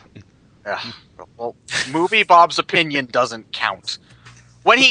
I'll say this about Movie Bob, when he can manage to be objective and neutral, he's a good critic. But that's happening less and less over time. So, yes. Do we have anything else to say about World? This game is fucking awesome, and you should play it right now. Stop listening to us. No, continue listening to us, but have us in the back. Have us in the background. Go play Mario World. Do it now, please. You don't need the green switch to get to the first secret in Donut Plains. Use the cape. Use the cape. Well, you need to. Oh, Donut Plains. You'll have the cape by then. Yeah. Yes. I thought I keep forgetting that you only. Never mind. I'm babbling. What's the next platformer? We said we were skipping Mario World 2 because that's a Yoshi game, right? It's technically a Yoshi game. Okay. We'll cover Yoshi eventually. Yeah, we'll do a Yoshi retrospective. We'll probably do that once it gets closer to that Yoshi's Epic Yarn game. Yeah, we can do that. Mario 64, I think, is actually the next platformer. I think so, yep. Yeah, I believe so. Mario 64. Okay, well then I'm just going to say it right now. I don't really like Mario 64. I think it's really kind of boring. Out of all three of us here, Ryan's the one that played it the most because he actually grew up with the game. I didn't. I did, and I've tried speedrunning the game multiple times. The thing is that I know that it's like the first 3D game and stuff, so it's like it's influential. You have to cut it some slack in certain departments. I have to, but I think that other platformer games just do aspects of it better. Like I think like games that were released before 64, or like when it comes to 3D collectathon stuff, I think that other platformer games do it better. Like I'd rather play Banjo-Kazooie than Mario 64, even though I don't. You gotta remember that Banjo-Kazooie came out after 64, though. Yeah, I know that. Number of years after, yeah. It came out 2 years after. No, so it learned from. I feel like other Mario 64 is definitely a landmark title, and it said a lot of things. But I also think that it's also later games learned from its mistakes and improved upon them. Because like stuff like I'm gonna say Banjo-Kazooie 1 because that's similar enough to Mario 64. I think the sequel's just its own. No, I still think not. Because like Banjo-Kazooie 1, if there's the levels in Mario 64 are very exploratory. Like you explore the level, you do a thing, you get a star, and then you get kicked out of the level just to jump back in. In Banjo-Kazooie, you can just keep on exploring and get more MacGuffins. I also feel like Mario 64 doesn't really have a whole lot of variety in its levels. What Uh, are you talking about? That's plenty of variety. like I feel like it's just sort of the same stock areas. Like, you've got your grass level and you've got your ice level and you've got your fire level. And there's a couple of weird ones like TikTok clock and stuff. But for the most part, I don't feel like there's a whole lot of variety because there's a whole lot of green grass and blue skies and not a whole lot else. Yeah, I find Banjo-Kazooie has way too much. Collect X amount of such and more of this Well, and more of Banjo that. Kazooie has a lot of bullshit in it, but I feel like it's which is why I like the sequel better because it went off and did its own thing instead of trying to be Mario 64. If that makes any sense, because the parts It where makes sense. the parts Banjo Kazooie was structured around being a better Mario 64, and while it functioned on that note, the aspects that make it a better game aren't the focus, which makes those aspects worse by comparison. That I need to like write a script to commentary so what I say actually makes No, sense. you don't write scripts. You'll fuck up and you'll like it. Okay Yeah, then. Mario But 64. I grew up with this game. yeah, I remember getting it late in '96. I I was think it was my cl- holiday present. I was very close to having an N64, not launch day, but launch area. Yeah, I remember getting it. I think for the holidays in '96. Um, my younger brother Stevie, who has a different mother than I do, he ended up getting an N64 for Christmas. It was Christmas or his birthday. They were 4 days apart. I don't remember, but uh, at this point though, the house was strictly PlayStation. And I don't exactly remember why we got rid of the N64 because we didn't even get a chance to take it out of the box. And I wake up the next day and it's gone. And I was like, well, there goes that. And I wouldn't be able to play Mario 64 until I went on my emulator high in the early 2000s.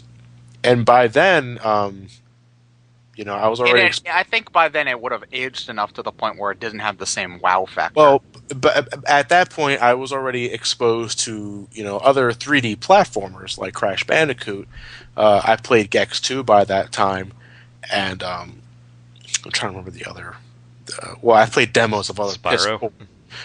Actually, no. I have yet to actually play and beat a Spyro The game. Spyro games, well, the original three are great. I've played the demo of one, but I never actually owned a Spyro game.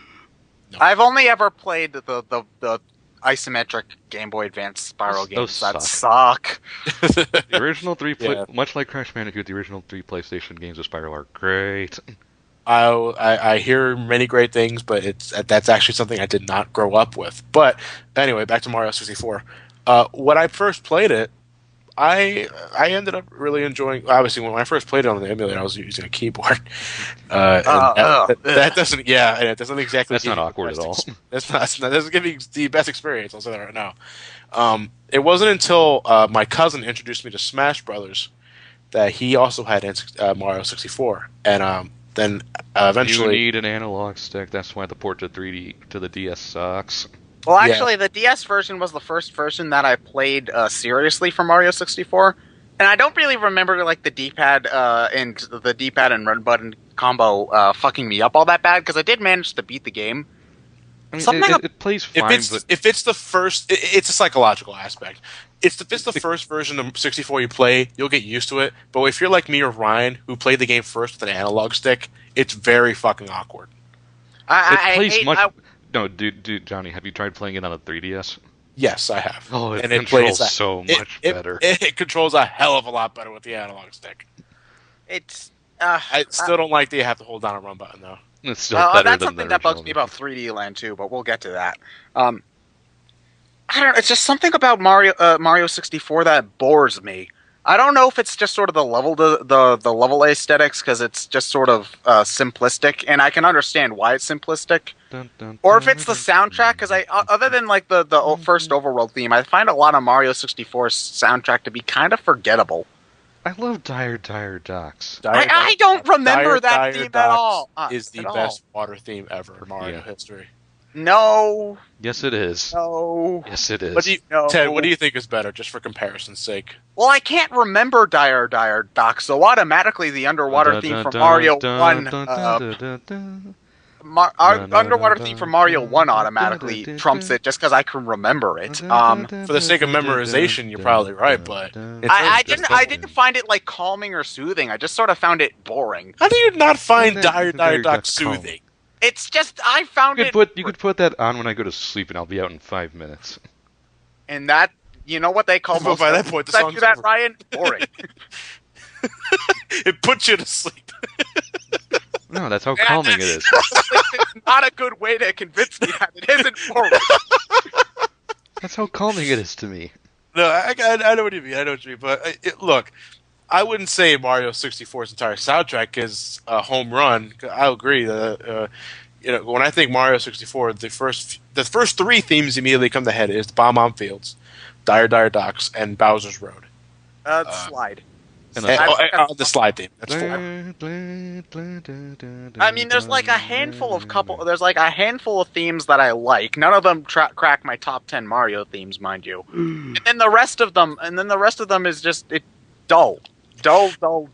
That's just all I can think about. I Mario. listened to the World soundtrack before 64, but 64 I think still when 64 has a really good theme, it's a really fucking good theme. I was so happy when they brought Koopa Road back for Galaxy. More Galaxy 2 because I like the arrangement. I actually like Galaxy 1's theme version better. Galaxy 1's version's a little bit too tame for me. I think it has a little bit more oomph in Galaxy 2. But Galaxy 2 is overall just a more grander game in terms of scale. We'll get to that when we get to Galaxy. Okay.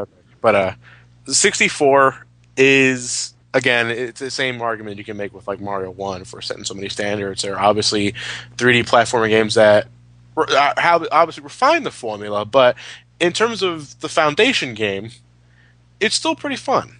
It's buggy as hell, though. Well, that's a whole other. Yeah, I love playing the game just to see what I can screw around with.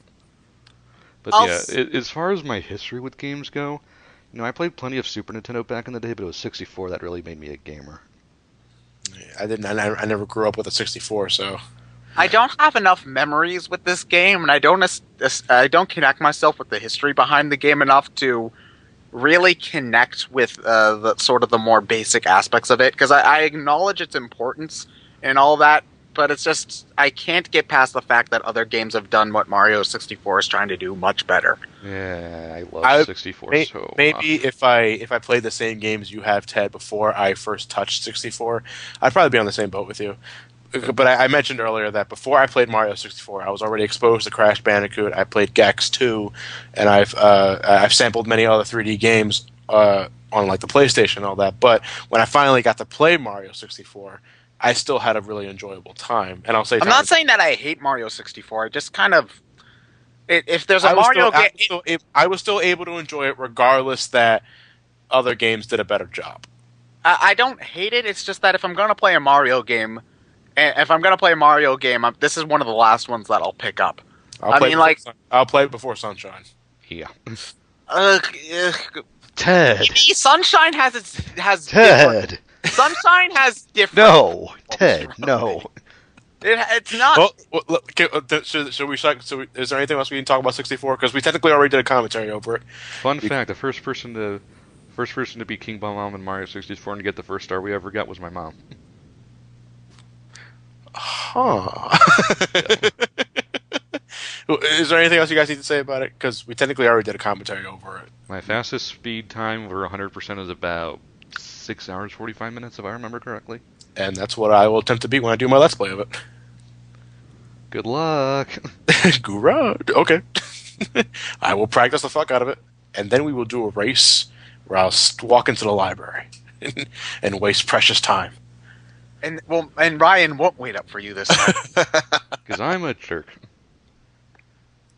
So anyway, who shit their pants? No, I have one last thing to say. Yeah. Who shit their pants the first time the piano came to life in Boo's Haunted Mansion? Oh, fuck that thing! Fuck that thing! I was already a teenager when I first ran into that, so no. Still, that thing, it just comes out of nowhere. Unagi scared me more than the piano. I never got Unagi to be scary. Unagi's frightening. No, he's not that bad. Unagi's terrifying. All of you. The fucking piano with teeth scares you, but not the fucking giant eel. No, the Teeth. piano with teeth startled. Beady eyes. Yeah, the piano was a jump scare, which got me, but Unagi, I don't even get. I get threatening, but not frightening from him. Nagi. Wimps. And they brought him back Wimps. from Majora's Mask.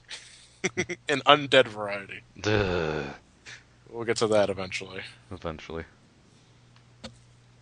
Anyway, a Sunshine. Yeah, because I don't think there were any. No, there weren't any other platformers.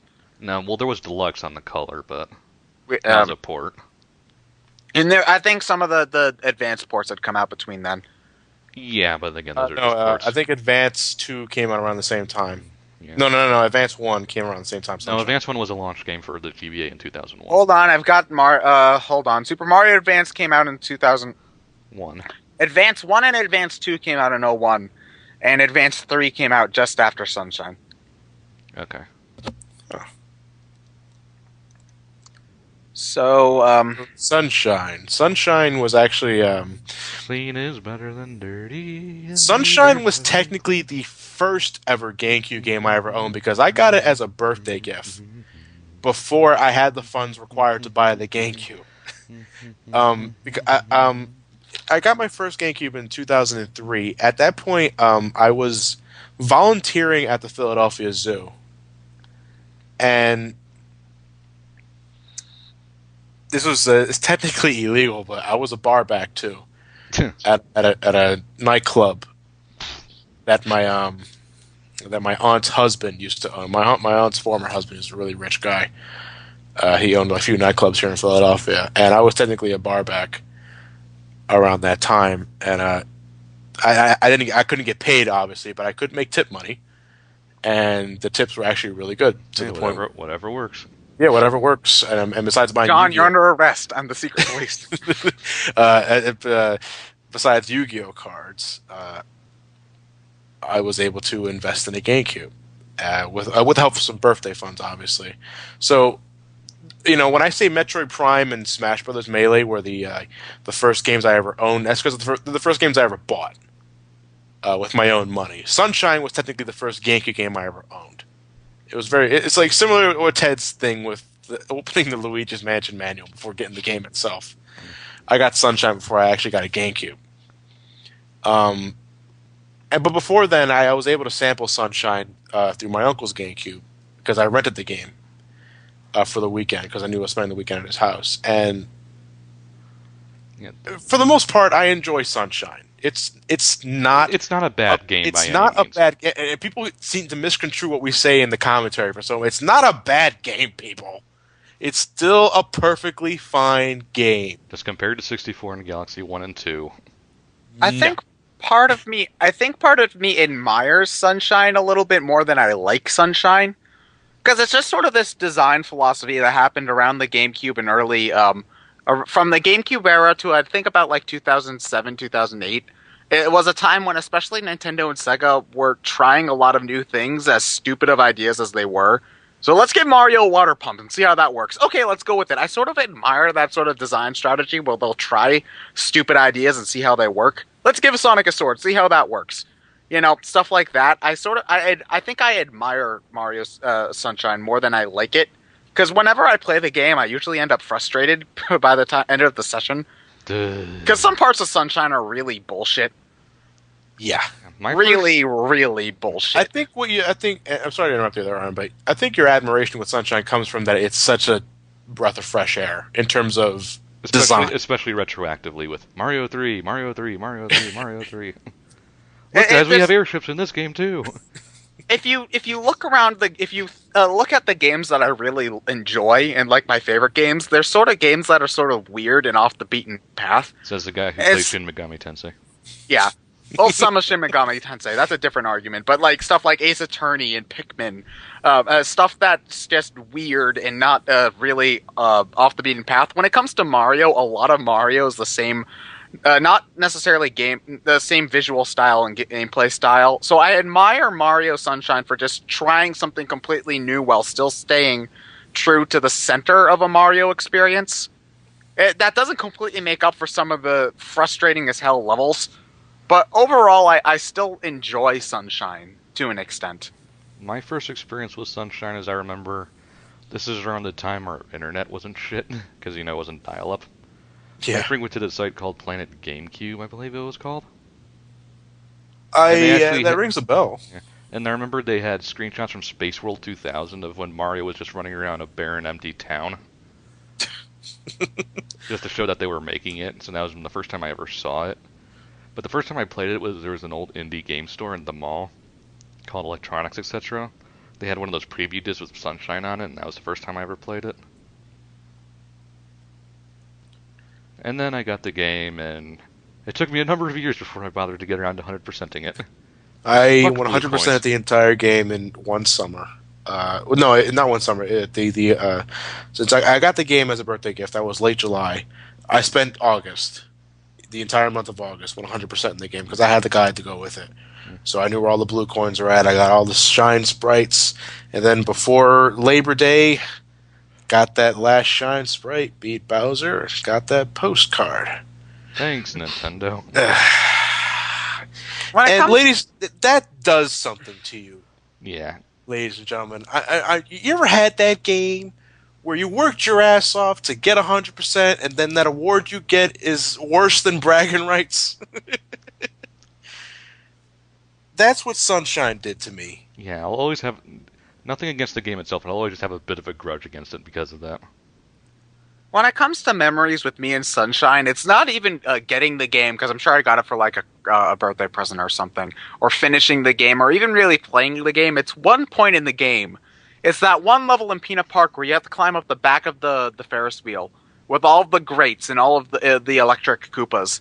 And I remember I kept on falling down over and over and over again, and then I just turned the game off.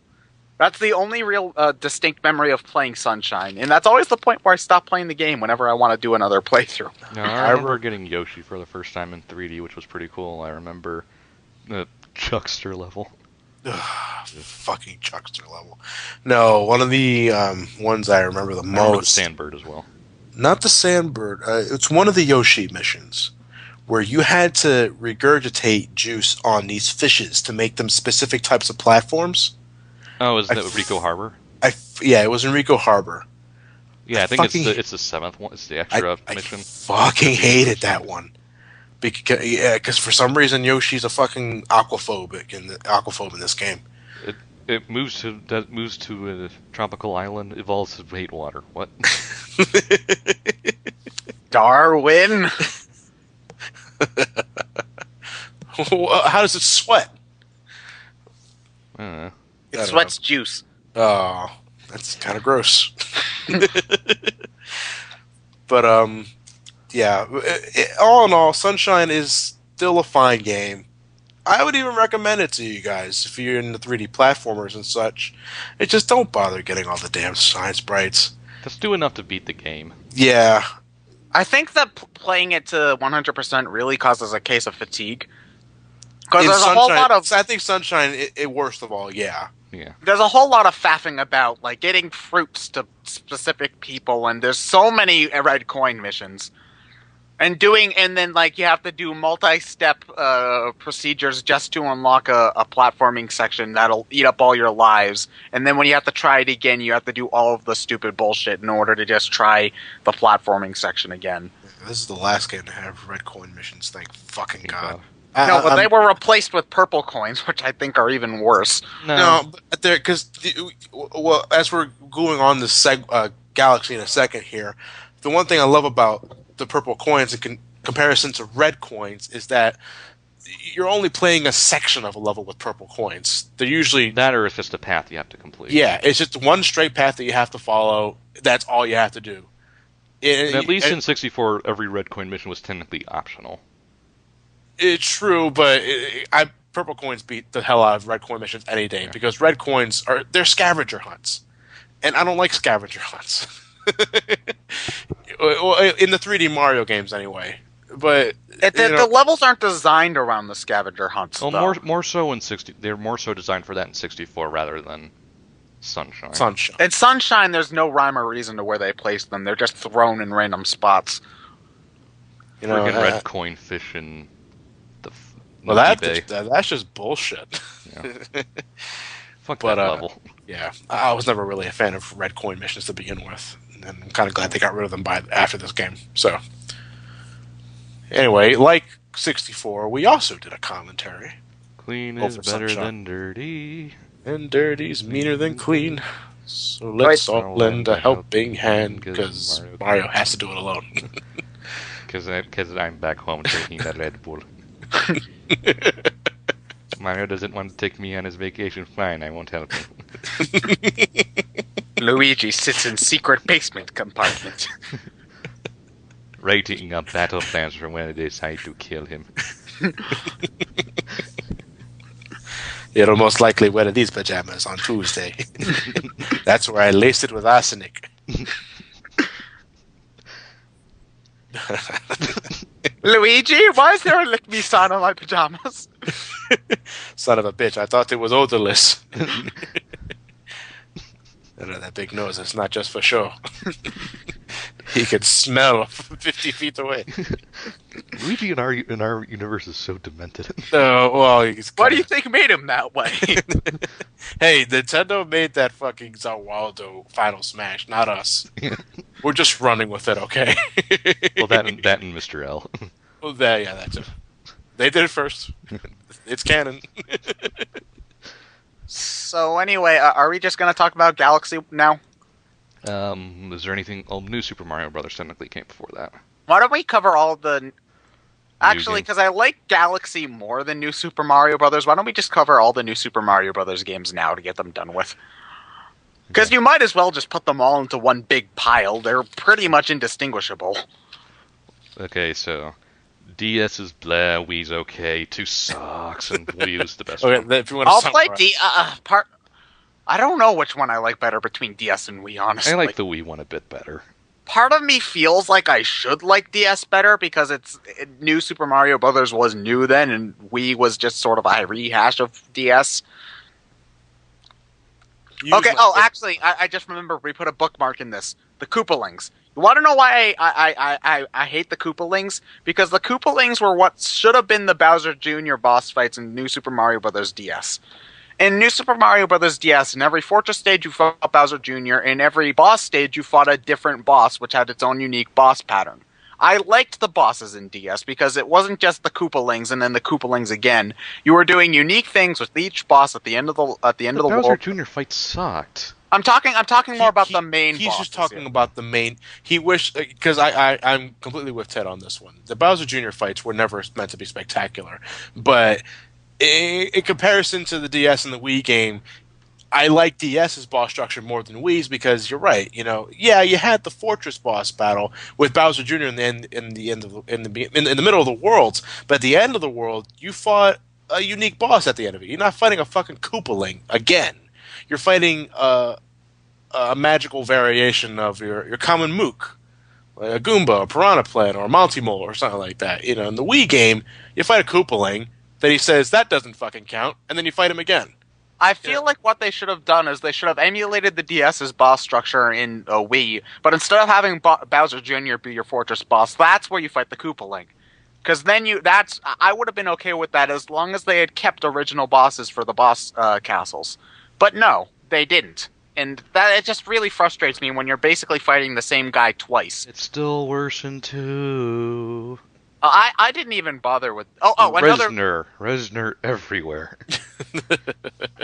You want to know another thing that's bullshit about New Super Mario Bros. Wii? And I know that this is an incredibly petty and nitpicky thing, but in New Super Mario Bros. DS, the castle theme that they have in that game is one of my all-time favorite Mario songs. Like, all-time favorite Mario songs. It's foreboding, and it's catchy, and it's awesome. And they almost completely copy and paste New Super Mario Bros. DS's soundtrack for Wii, except for that song. That one song was the only one that didn't make it in. Why, Nintendo? Why? It bugs me because it's almost like, how can we troll Ted today?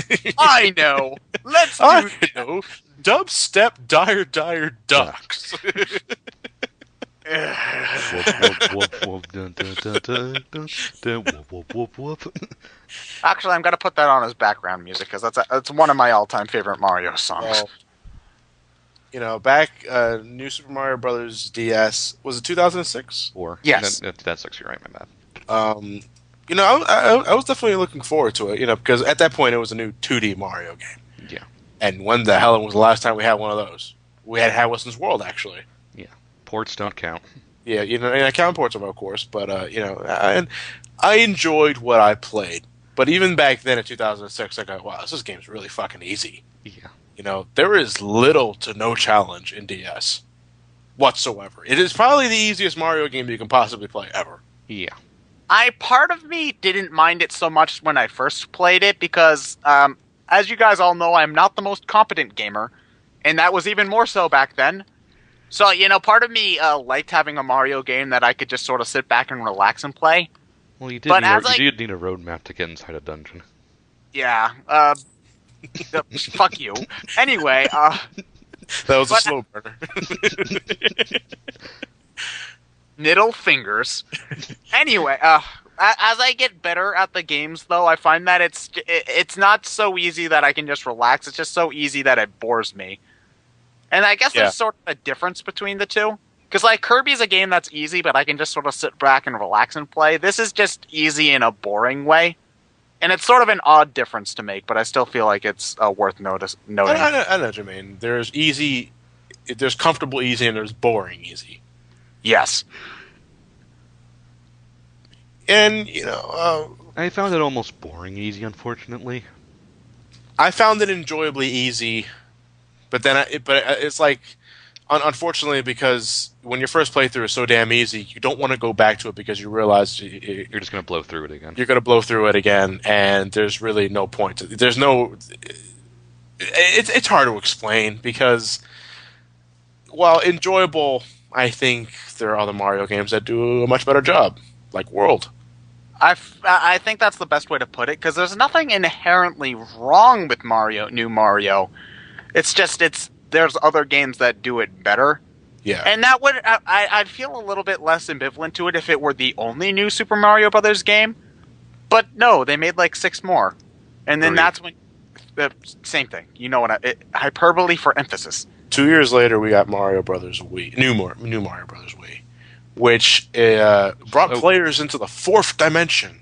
Oh, you bullshit! By that we mean 4-player co-op. Bullshit, Nintendo. You had that since N64. Yeah, I don't get what. Well, granted, it was the first 2D Mario game we ever had that had more than 2-player co-op. Yeah, but it wasn't a new thing. Granted, because fucking Nightmare on Elm Street on the NES did it first. But actually, if I'm gonna say something right here, out of New Super Mario Brothers, we started up a trend where every platformer has co-op, and out of all of them, I think New Super Mario Brothers does the worst job. I think DKC Returns does the worst co-op job, but DKC Returns isn't as frustrating as New Super Mario Brothers is, because as fun as it is to bullshit around and throw people off cliffs and bump into each other, for a world or two where it doesn't really matter how many times you die because it's not that hard to begin with. By the time you get to like World 4 or 5, you actually want to start playing and beating the game. And all of the bullshit dickery that comes with it gets really frustrating and really annoying at times. But I don't think that's the game's fault. I think it's the game's fault. They didn't design it with multiplayer in mind. No, but I think it's the game's fault too because of the way that the game is designed around the players interacting. Because you can't pass over each other like in say Smash Brothers. You bump into each other, and bumping into players is something that isn't good when you're trying to platform. I never really had an issue with that because if I was going to get someone out of the way, I'd just jump out over them. It's another obstacle though, and I don't want my fellow players to be obstacles. I just want them to be playing it with me. And then not to mention, I think Yahtzee also brings up a good point where all of the platforms are too big for a single player playthrough, but too small for 4 players. So unless there isn't really a very comfortable way to play the game, even no matter how many people you're playing it with. Well, I think Wii ultimately plays better as a single player game, but a little bit more than DS, only because it throws a bit more at you to challenge you. Yeah, I think Wii's the better game, but compared to the Wii game and the DS game. Yeah. It's just when it comes to co-op, I'd rather play Rayman Origins or Return to Dreamland over a New Mario, because New Mario just ends with me. I end up arguing with my. It's the Mario Party effect, where I end up arguing with the people I'm supposed to be having fun with, and I don't like that. No, it's hard to outdo Mario Party in that regard, but It Yeah, gets I close think at so. times. and that's why Reversal- we're doing it for MomoCon. Reversal of fortune, No, we're doing bitches. Kirby next MomoCon because then we'll actually be happy. And It's have time. we'll cover Mario Party bullshit when we get to the spin-offs. That chance time will haunt your nightmares. Oh, I can't wait till March. But anyway, and then There's it, two. it was after the Wii game where they really started milking the fuck out of this thing. By that we mean New Super Mario Brothers Wii sold like mad. It sold a bajillion copies. And And- for what it is, it's fine. I give it kind of like, again, I say this in the Mega Man 9 sort of way. If this is just an every once in a while sort of thing, it'd be fine. Don't do it so damn often. It's having two New Super Mario Brothers games back to back is when I was In the just same, like, within a 4-month time period. no. Yeah. It's like, no. No, bad Nintendo. You don't do that. Especially considering 2 sucks. I didn't even.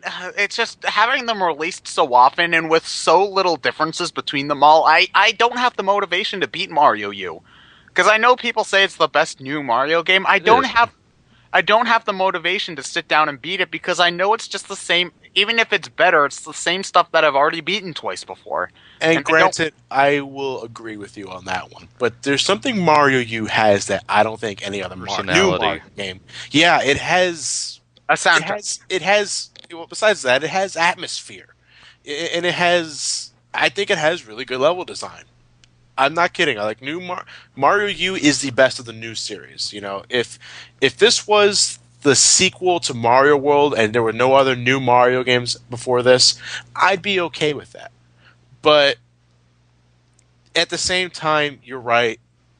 It still repeats a lot of things that the new series have already repeated time and time again. But it's like, what's the best way I can put it? It's the defining example of refined nostalgia. Mm-hmm. And I think that works to its benefit. But I can agree, I hope U is the last of the new line. For a at long least time, like anyway. 3 or 4 years. No, period. No, I wouldn't mind a new Mario game again, like once a console. But ultimately, yeah. Please, no more for a while. It's not new. Why is it called new Mario Brothers? There's nothing new about any of these games. Being honest, I think it was called New Super Mario Brothers because they had fucked up the numbering system with World. Well, don't they call it something else? Don't say new because you're instigating a lot of things with new. The only thing the only thing new about the new games is power-ups. Well, a new DS, at the very least, did do other new things, like it brought in the wall jump and the ground pound, which were new for a 2D game at the very least. If anything, that game deserves the new moniker the most. But not Wii, not you, not New 2. And Well, Ryan's really the only one here who's spent any real time with 2, right? Fuck New 2. I have New 2 as well. I New didn't 2. even bother. Fuck New New 2. 2. New 2 as a game is perfectly fine. But and with the, there's so many fucking Mario games released around the same time because you had, I played New 2 after playing Mario 3D Land, and and around the same time we got Mario U, but Mario 2 should not have come out last year. It should have There was been. no point to it. It shouldn't have come out at all, period, I think. No, I wouldn't mind I didn't mind a direct sequel to the DS game. Well, it's really not so much of a direct sequel to the DS game. It's just Well, We want money. We want money. well, it's the gimmick here seemed very much like they were grasping at straws, and with everyone The coin agreeing, gimmick does nothing. it doesn't. And with everyone agreeing that U is just a better game, I feel like they should have just kept it in the background, and then waited a little bit. I can't help but feel like the release schedule of putting these two games next to each other um, makes it hard for us to objectively look at each one individually. But Well, I don't I'm really just saying, care. again, because New Super Mario Bros. 2 was my shooter game for a little bit, but it doesn't draw you in. It's boring. There's nothing special about New Super Mario Bros. 2 at all. It's boring. It continues to suck Mario 3's cock, and the coin gimmick is ultimately pointless. Okay, so you get to collect all these Fandango coins, something you've been doing since Mario 1. Okay, why is that suddenly the focus now? And what do you do to make it the main gimmick of the game? And Nothing. they don't. You just collect a fuck ton of lot coins in this game, more than you do any other Mario game ever. And so you get tons and tons of lives, so who cares about dying? Part of me, when I saw the coin gimmick for Mario 2, I was just like, why not just make a Wario game? Because that's essentially the thing that you do in Wario games, right? Collect treasure. Yeah, it would make the most sense as a Wario game, but it's not, unfortunately. It's just it reminds me of a series that, while connected to Mario, is distinct enough that it would feel. It screams lazy. Yeah. I think the entirety of New Mario 2 is just lazy. It's very, very lazy. Out of all the Mario games I've played, New 2 seems to be the laziest to me. And it shows because, again, since Mario Brothers, New 2 and New U, these are very weird nicknames, mind you, they came around the same release launch frame, and I've enjoyed New U more than New 2. Yeah. But it's not just because New 2's on a handheld and New U's on a console. No, the game itself is better. Just far better. And I don't care about the coin gimmick in New 2. I don't. Even then, you get 1,000,000 coins to get a golden Mario statue. Whoop-de-doo. Fucking do. I can get that. Did you say that's better or worse than Postcard? Worse. Same level. No, worse. They're equally pointless. At least you get enough coins. At least collecting shines and sunshine is more varied than collecting the same goddamn coins you get in every single fucking stage. Yeah. But nuts on me because I spent money on the game. I bought the game. Me too. So I can blame no one but myself, somewhat. I can blame Nintendo too. They made the game. Yeah. I didn't bother, so you're not missing anything. Nope. You're not a really thing. not. Not a thing. But if we can just like quickly summarize New U. I played the first few levels when I opened up my Wii U, and then I got bored real quickly and went back to Nintendo Land. Squirrel suit is Knuckles. Here I come. Rougher than the rest of them. The rest of them. Tougher than. What is this? But I will say though, the acorn suit, one of my most favorite power-ups ever, besides the Cape Feather. There's just something very attractive about it. I love the glide. I love the double jump you can get by flicking the Wiimote upwards. It's useful but not broken. Exactly.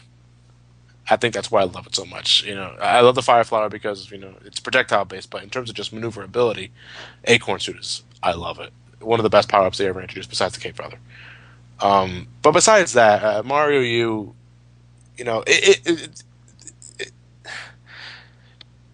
it's weird because we've had HD gaming since 2005.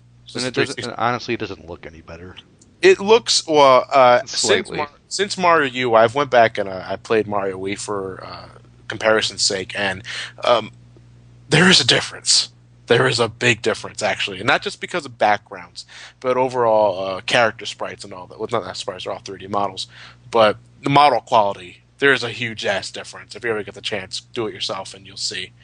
But the HD upgrade really helps it in this case because you get not only do you get better lighting, you get everything just pops out more in you. You know, and it creates a sense of atmosphere. A more varied soundtrack helps too, even though Mario's still rather guilty of using themes over and over again. They at least put more effort here than Mario 2. Well, New 2, I should say. And I ended up really enjoying that. It's kind of like Ted's admiration for Sunshine in a sense, where I can feel that they attempted with this one, Yeah. you know, and it pays off. I like World more, obviously, still. World's better, I think. World's much better. I think. Honestly, I like 3 more than you a little bit. No, I like you more than 3. Wow, really? Yeah, I will say that I like you more than 3. Well, I'd have to play you again just to see, but Well, single player, obviously. Um, but like I said earlier, if you was the only new game in the series, I would be perfectly fine with it being a sequel to World, because it does a lot of things right to me, and it's a very fun 2D platformer game, and I can easily recommend it to anybody that likes those kind of games, Mario or not.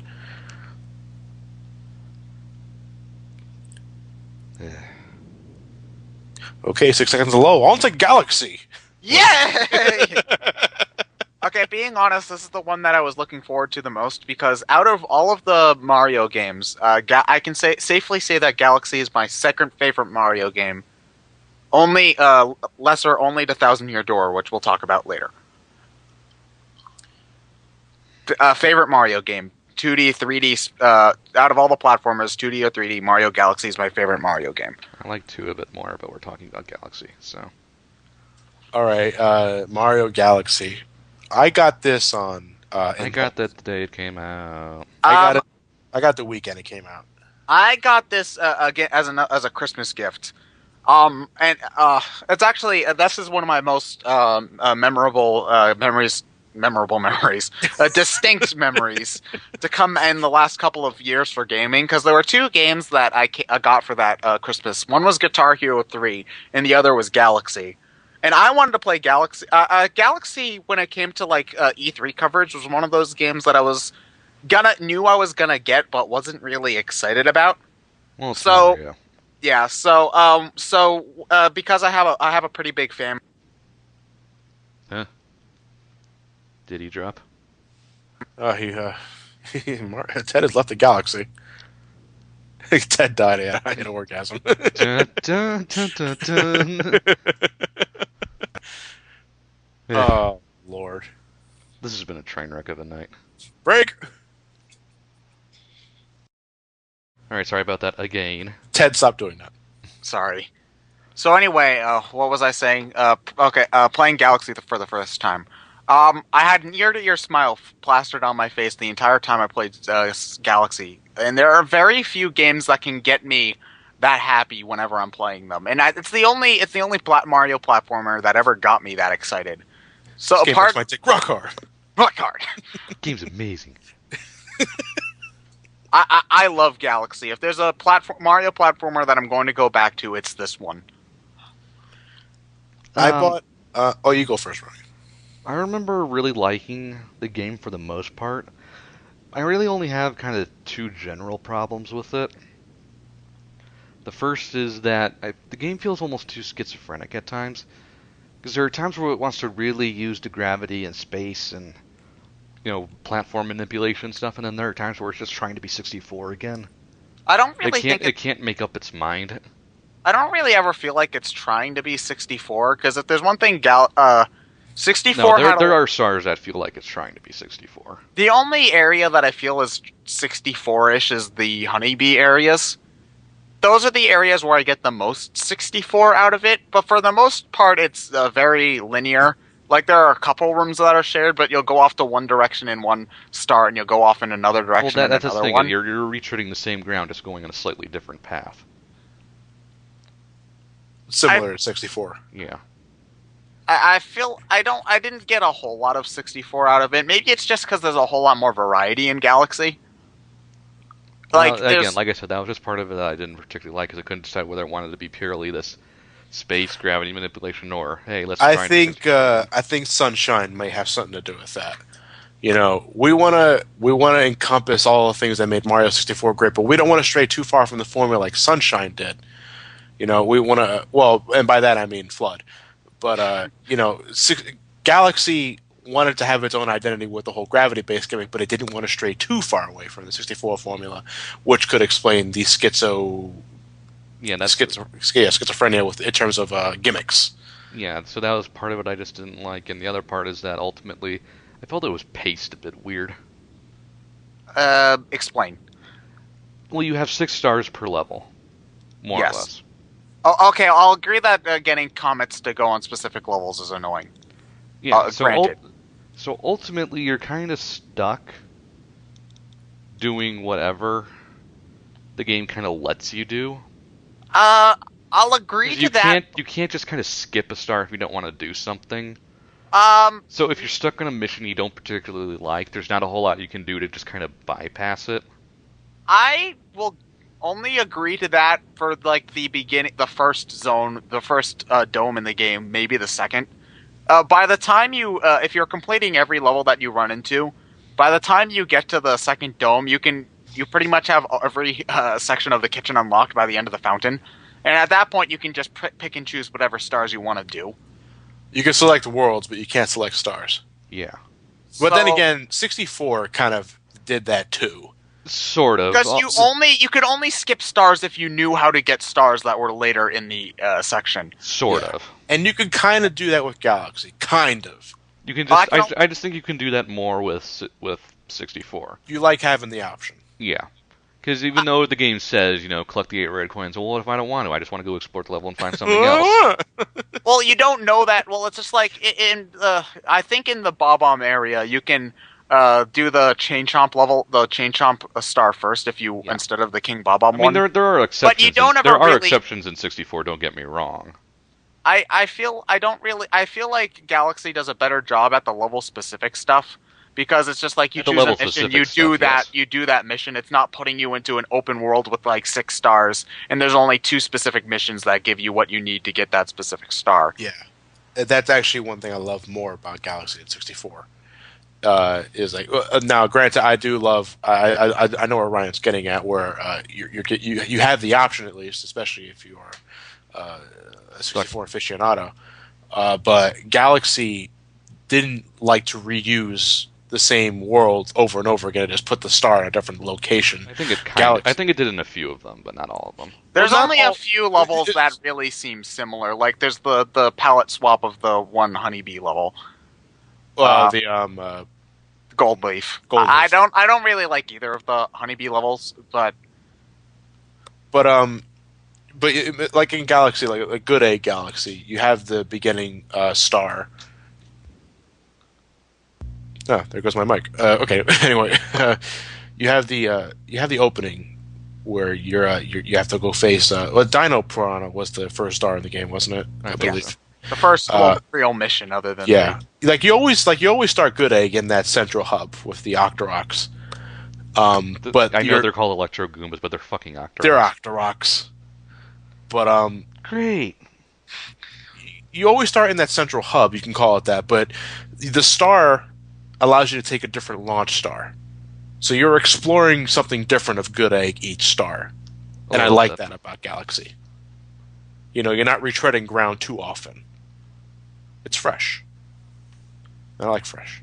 I also have to say, Dun, dun, dun, dun. when it comes to pure aesthetics, I love the way Galaxy looks and sounds.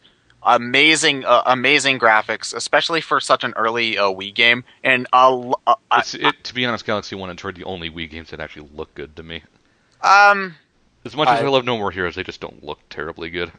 Well, Kirby Return to Dreamland looks good when you look at it when you stop to think about it, but that's a different subject. Even more so than the graphics, I love the soundtrack to Galaxy 1. My favorite Mario soundtrack of all time. Let's see. There's the Comet Observatory theme, Good Egg Galaxy, Gusty Every- Garden. Even though I just, think just save yourself some time. Every track. every Gusty no, there Garden- are a few tracks Dusty like Garden's amazing. Deep Dark Galaxy, I don't like. Dun dun dun dun. I don't like that track. I can say that. There's a couple of tracks that I don't particularly care for, but more tracks are hits than misses with me, which is more than I can say about 64, and definitely more than what I can say about Sunshine.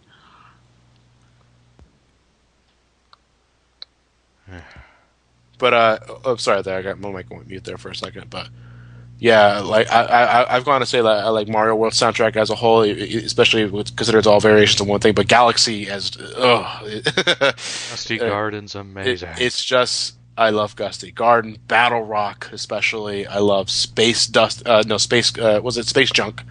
Space Junk Galaxy. All that's it's Bowser fights. I love the Bowser boss fight. Both Bowser boss fights. Yeah, it's such a beautifully constructed soundtrack, and I love it all. I really do. It's one of the main sticking points when I first, because I bought if we're talking about Origins here for a second, I bought Mario Galaxy on impulse the weekend after. I know it came out on a Sunday, like most Mario games do, I think, or most Nintendo launches did. Most big Nintendo games. Yeah. Anyway. I bought it the weekend after it came out, and I bought it on impulse because I was familiar with it. Because I think I saw a few E3 videos here and there, and I played Sunshine. I figured, okay, it's the next 3D Mario game. I'm going to give it a shot. Well, it's not going to be bad. Well, yeah, but at this, again, Sunshine broke my heart. With that postcard. Not sure if I'm willing to forgive you. Yeah.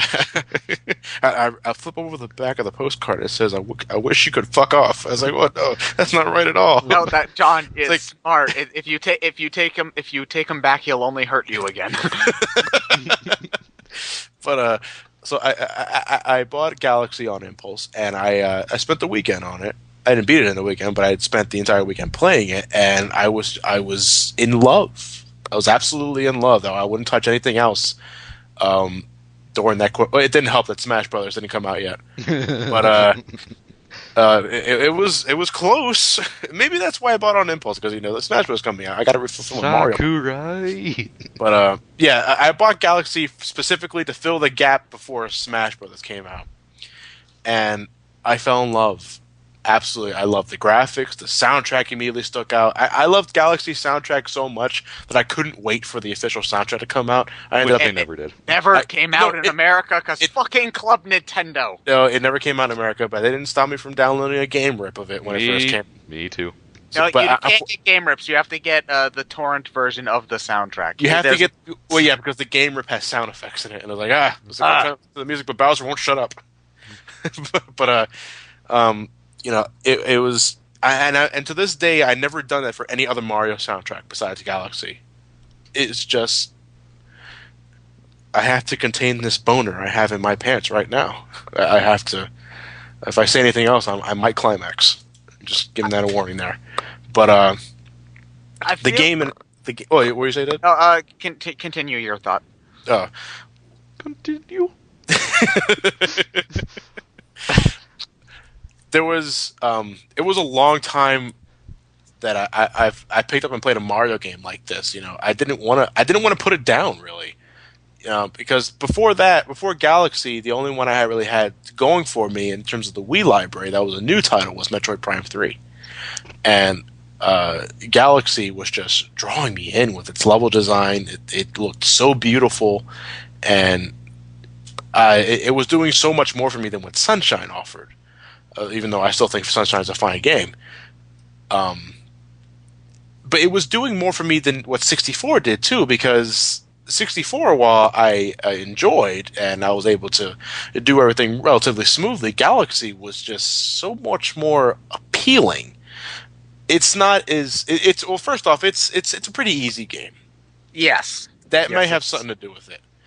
But it's a good kind of easy. Not as easy as new DS, obviously. No. I think it's that comfortable easy, Yeah. It's a comfortable game. And play and have fun. Yes, you can play to relax. You got those. The real challenge comes for getting all the stars, but that's optional. fucking You- purple coins. You don't Now, have I to. never found anything too particularly hard on Toy Galaxy 1. time purple coins. I never had a problem with that. That level will live in my I nightmares. never had a problem with that. You never had a problem with Luigi's purple coins? Nope. I don't Lost fucking believe you. So many lives. I only died twice. So many lives. I lost so many goddamn lives in I that. only died twice before I beat it. So many lives. I had No, you no see- problems at all. See, Ryan, what you're not telling us is that you died once, like 5 seconds in, then you spent, before you went to the second attempt, you watched like 50 minutes of YouTube videos for research. No, I didn't. Oh, if I do that, I won't die. Then he No. died again. Then you got it in your third try. Maybe I- I it just took maybe me- it took me- maybe you guys just suck. It took Well, me maybe- 5 tries just to get a route planned, and then I had to do it right. Maybe we just suck, or maybe you're a loser. Yeah, I don't know. No, Tomato. No, I didn't die so many times to it like you guys did.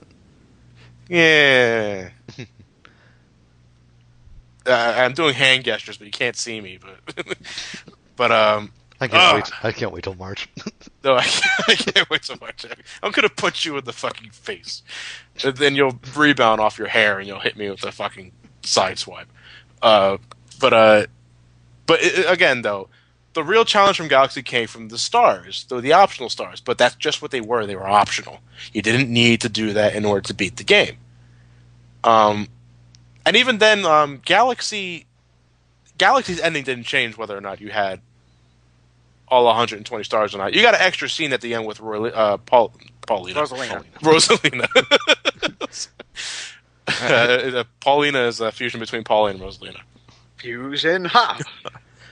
They're both as insignificant as the plot as they always have been. I like No, Rosalina. Rosalina, I like Rosalina more I than like Paul. Rosalina partially because this is. I wouldn't say that it's story, but mostly world building.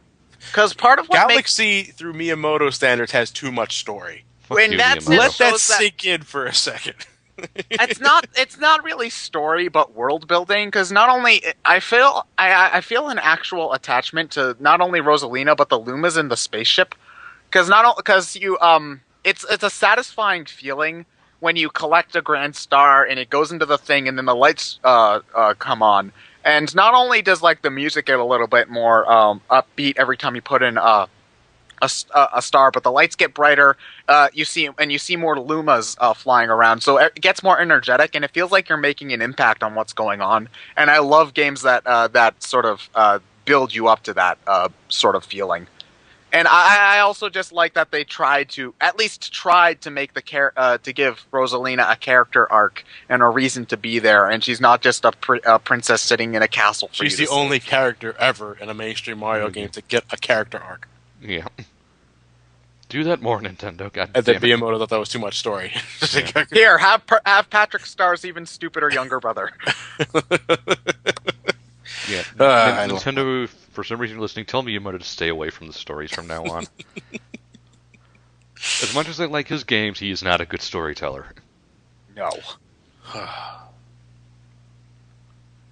But yeah, Galaxy also aged better than I thought it was going to, because when I had to practice for the race with NTOM, there were a lot of things that immediately rushed back into my head of where to go, how to do this, how to do that, how to do this, how to do that. Control wise, it's perfect. I think it's just fine.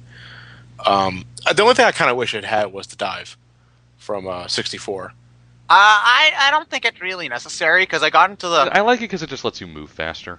Yeah, it's the only reason. That's the reason long I long understand. jumping pretty much covers the same thing. No. It's still a bit too slow. I will say that the Luigi playthroughs have gotten me into into some really weird habits. Because now Jumping to stop.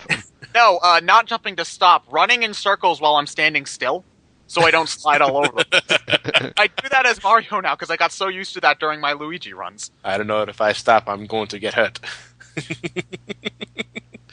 But yeah, I agree. But you know, I've said time and time again that I think Galaxy is my favorite 3D Mario game. I haven't fully beaten Galaxy 2 yet to say anything. I like Galaxy 2 just a tad more. Just a tad. Nah, I feel the game is just more focused. My problem with Galaxy Yes, 2 isn't so much the game itself, but I feel like Galaxy 2 is sort of the point where we got the Mario that we have now, Because Galaxy 2 is basically Galaxy 1 the expansion pack. And while I'm not necessarily against the idea, it feels like all of the things that made Mario Galaxy unique, like the world building and all of that, they just sort of threw away. And while I know that that shouldn't be important, it's a lot less motivating for me to see, oh, look, there's a penguin standing on that stupid starship, than seeing the lights go on and seeing the music get better and watching more people fly around. It's not as satisfying for me to explore the world. And I know that stuff shouldn't be important because the levels are important in a Mario game.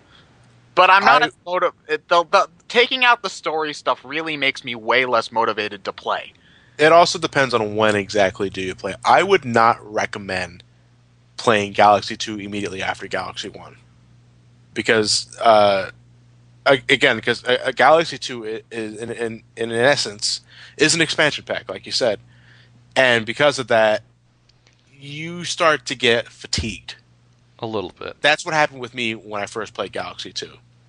Because I played a bit of Galaxy 1 to get myself refreshed before I went back to the game. And I ended up stopping sometime after World 3 because let me play something else right now. I also think that this is Galaxy 2 is an example where I think there's not enough, or I think there's too much variety. No, I'm actually different. I think there's enough. There's plenty of variety, and there's not backtracking to the same world so much. The worlds themselves are a bit smaller, but they're more direct. But my problem with it is that there's only 2 levels in each world, so you leave them a lot quicker, and I feel like that doesn't really let me connect to them as much, because it's sort of like the 2D games where you go through a level, you're done, and you never think about it again. And I feel like part of what made the 3D Mario games grander was their scale, and part of having scale is having areas that you can recognize and become attached to. And Mario Galaxy 2, it's sort of that play through it and done mentality that doesn't really that sort of takes away from that feeling, in a sense. I don't know. I guess I just have a different expectation when I'm playing a Mario game. Because yeah, there are definitely Mario games that are experiences, but I don't really play Mario games for the experience. I just play it for a platform. To have fun. Yeah. Yeah. I guess I'm just more of an experienced type of guy in every game that I play. No. There are certainly games where I expect that. Don't get me wrong. It's just that ultimately, I save that for bigger, kind of more story, more character-focused games. Well, in my case, Galaxy 1 for me was not only a better experience than 64, I had more fun with it. With that, that's many things. It's level design. It's a lot of things that I think Galaxy 1 just has. Sometimes it's that one major thing that makes a difference between Mario 3 and Mario World, and sometimes it's a lot of the little things that build up to make something completely different. And that's what it is for me in Galaxy's case, because me and you.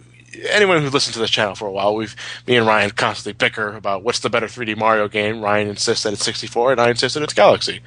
And the reason for me with Galaxy is not just because I think, from gameplay-wise, I think it's better, but, I state that I love Galaxy's soundtrack more, which I think helps. I think I love Galaxy's graphics more. Granted, that's not really fair. I was about to say, that's not exactly fair. It's not exactly fair, but it definitely, I think even just in a matter of art design, I think that Mario Galaxy... I still don't think that's fair, considering 64 was the first. I know, it's not very fair, but if I had to choose, I'd pick Galaxy. But... Yeah, again, not really a fair comparison, but that's just the way I honestly think about it. That's a small thing to me, but I loved how a Galaxy takes you to different parts of the world each time you go for a different star.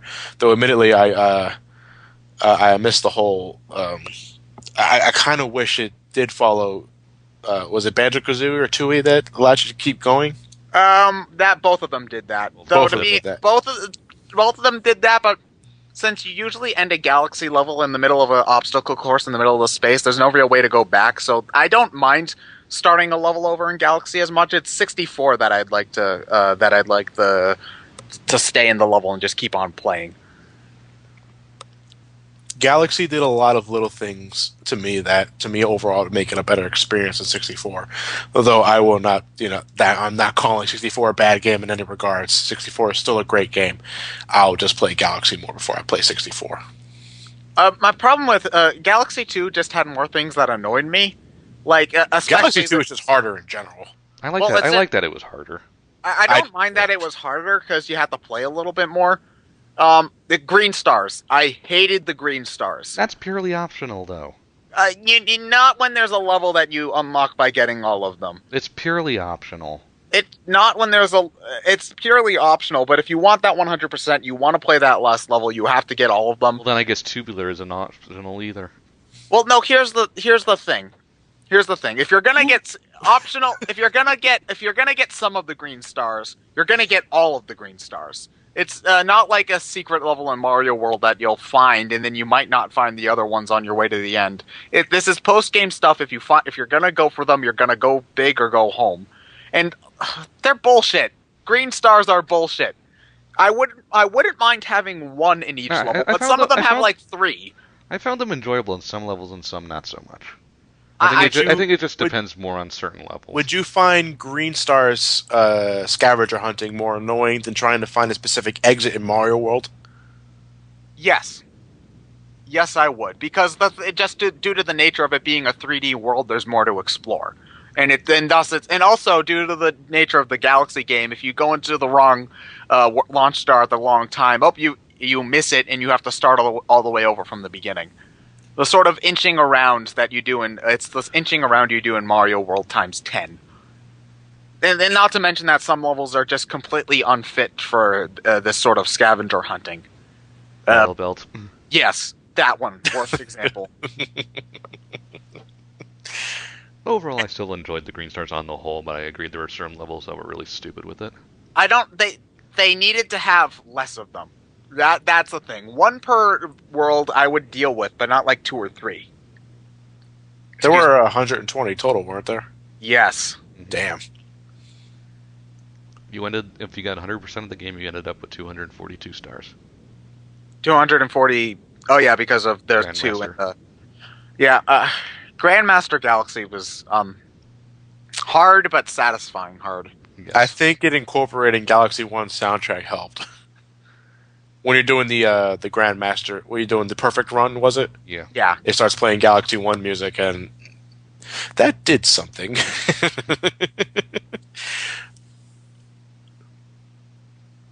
But overall, I can't really say much about Galaxy 2 because I still haven't beaten the game yet. Wow, really? I really should get back to it. My backlog is so fucking huge, dude. You wouldn't believe it. Well, I'm looking at my modern games right now, and I'm already naming 6 here off the top of my head. Well, good. There's nothing coming out right now. For Wii U, yes, you're right. But Fucking Rayman Legend. Rayman. See, Ted, this is why you need to be a PS Wii U60 owner like me. Yeah. I've got enough backlog with just my DS stuff at the moment. Shin Megami Tensei, Shin Megami Tensei 2. Well, the original Shin Megami Tensei games have not aged very well. I'm talking like Fire Emblem. There's a whole bunch of stuff that I need to finish up. But that's pretty off topic. Yeah, it's pretty off topic. It's the reason why I haven't really gone back. I really should. I think before I start recording Galaxy for this channel, I should probably beat Galaxy 2.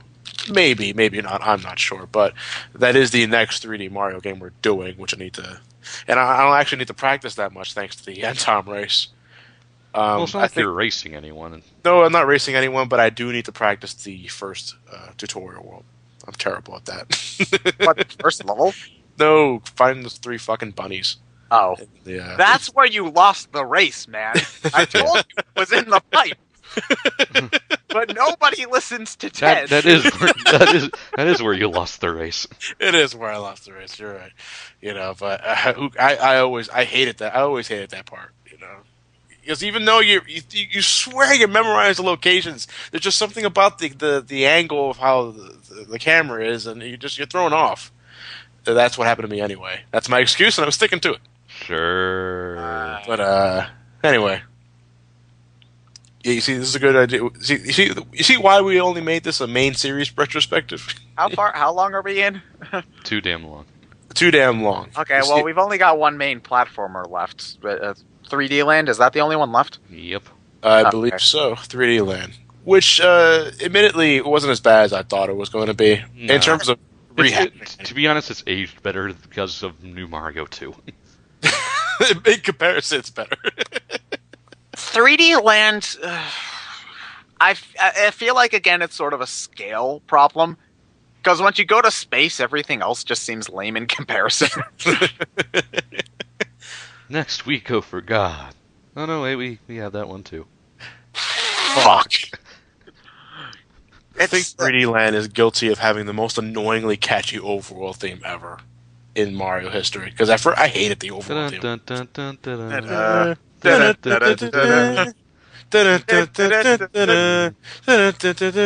Uh, It won't leave my head. It's very similar to the Mario 64 in Mario 64 overworld theme in both note arrangement, tempo, key. In a sense, yeah, but I like Bomb on Battlefield more than that. Yeah. I'd take that over the new Mario theme any day. Well, yes, but Uh, ultimately, I feel the game's just too short. I don't feel like there's a whole lot of substance in 3D Land. Yeah. The 3D Land's method of padding out is pretty lame. Yeah. You know, 'cause you're right. The main game itself is pretty short. So what do they do to have you Play the game again. Just with slightly different. alterations to the level design? It's like, nope, not falling for it. I didn't. I got through. I got far enough to unlock Luigi, and then I just. I got the secret level at the end. Is it worth it? I stopped. No. Yeah, see, that's why. That's why I don't fall for it. I got to the point where I unlocked Luigi, and then just turned it off.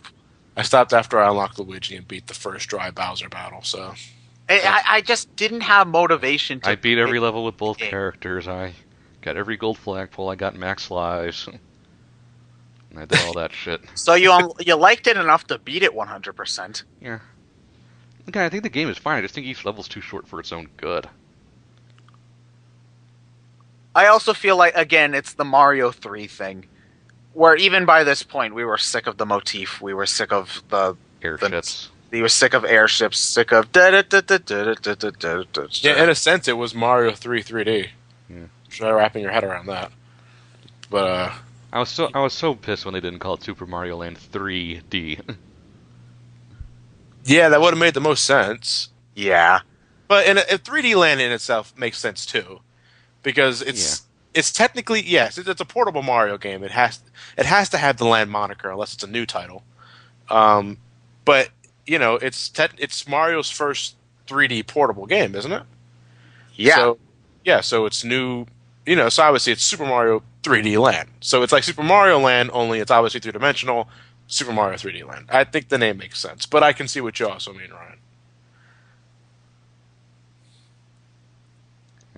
There's But, just yeah. not a lot to say about it. Well, again, I it's too short for its own good. also feel like it reaches the too easy point again. Yeah. Because Well, I in terms of didn't. lives, yeah. God damn. There's a type of game that I can play just sort of I can play while turning my brain off, and I enjoy doing that. But then there's also the game where I put no effort into it, and then the game doesn't give me anything in return. So I enter nothing and I receive nothing, and then I just get bored. 3D Land was also a shitter game for me. Mm-hmm. A shitter and bedtime game. More shitter though, because I gotta get an outlet for my bathroom. You'll just never leave then. Yeah, I'll never leave. And I'm wondering where the hell these skin marks came from my thighs. But other than that, 3D Land is enjoyable. I recommend Better it than more new 2. better than new 2. And actually, for Mario's first attempt on a 3D game on the handheld, I think it was pretty successful. You know, I like to see the concept broaden a bit, and I like to see what they could really do with it. You know, instead of just again milking Mario 3's teat. But that's pretty much it. Yeah. There's nothing. I don't feel like Mario Land 3 can get much enthusiasm from us, positive or negative. It's just there. It's there, exactly. So if you're a newbie, yeah, give it a shot by all means. But if you're like a Mario veteran like me or Ryan or Ted for that matter, I think. Kinda. Okay, then kind of. Then, approach, but don't pay full price for it. Yeah. Oh well, good luck with that. Nintendo's gonna make that thing full price for the next 5 years. That's why you go on Amazon. Yeah, I think you still have to pay full price for Galaxy 2. Challenge accepted. Anyway, well, with that said, though, there's rumors of a new 3D Mario game. No, it's not rumors. Nintendo says there's gonna be a new 3D Mario game. We're gonna show it at E3. They're going to show it at E3. All right, so I guess we could take this time to end this retrospective. Predictions? You think they're going to go the Galaxy route, or I don't. No. I don't want a Galaxy 3. I will say I don't. that. I don't either. I don't want a Galaxy. I want something different. I don't know. It's kind of odd. It's like I feel whiny for asking that. I want something not Galaxy, but I also want something not standard Mario either. Because you can only branch out so far. But even if it's just sort of a different visual theme, I'd appreciate it. Because I'm tired of green grass and snowy snow and lava-y lava.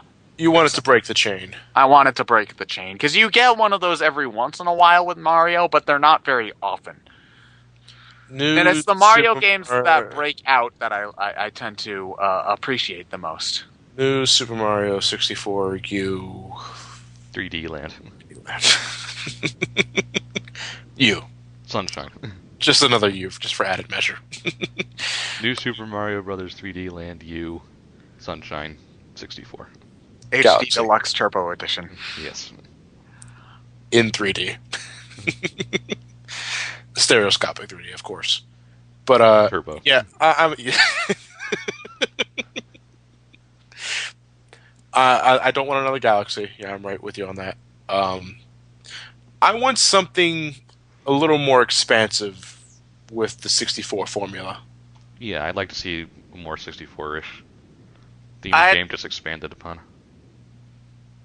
Not necessarily 64 in design, but scope. I feel like I can agree. Because there are still aspects of that's where I'm getting. Because obviously, I've obviously stated that I think Galaxy is a better game than 64. But in terms of structure, I like to see another approach to the 64 style.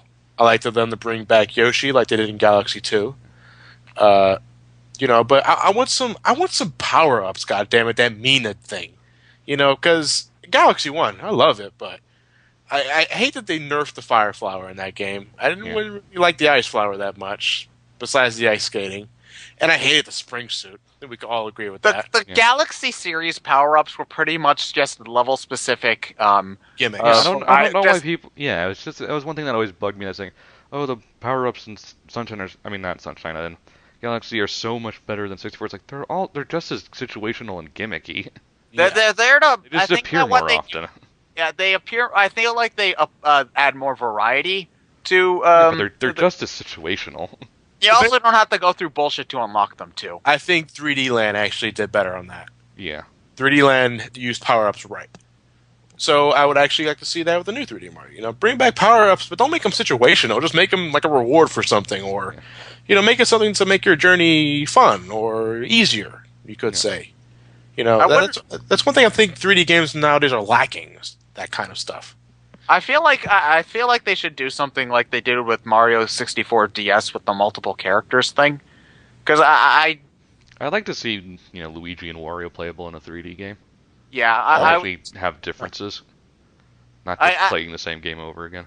I mean, I don't want like a Final Fantasy narrative or anything, but I'd like more at stake than just rescuing Peach again, please. And I ain't asking for Sonic Adventure 2 kind of shit either. No, just slight differences that makes the adventure completely different. Just some. I mean, something different.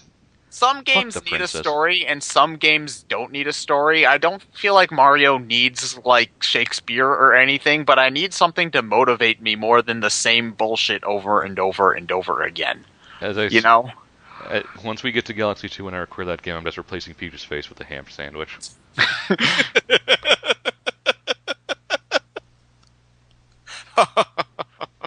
Why? At this point, I'd rather have the ham sandwich than Peach.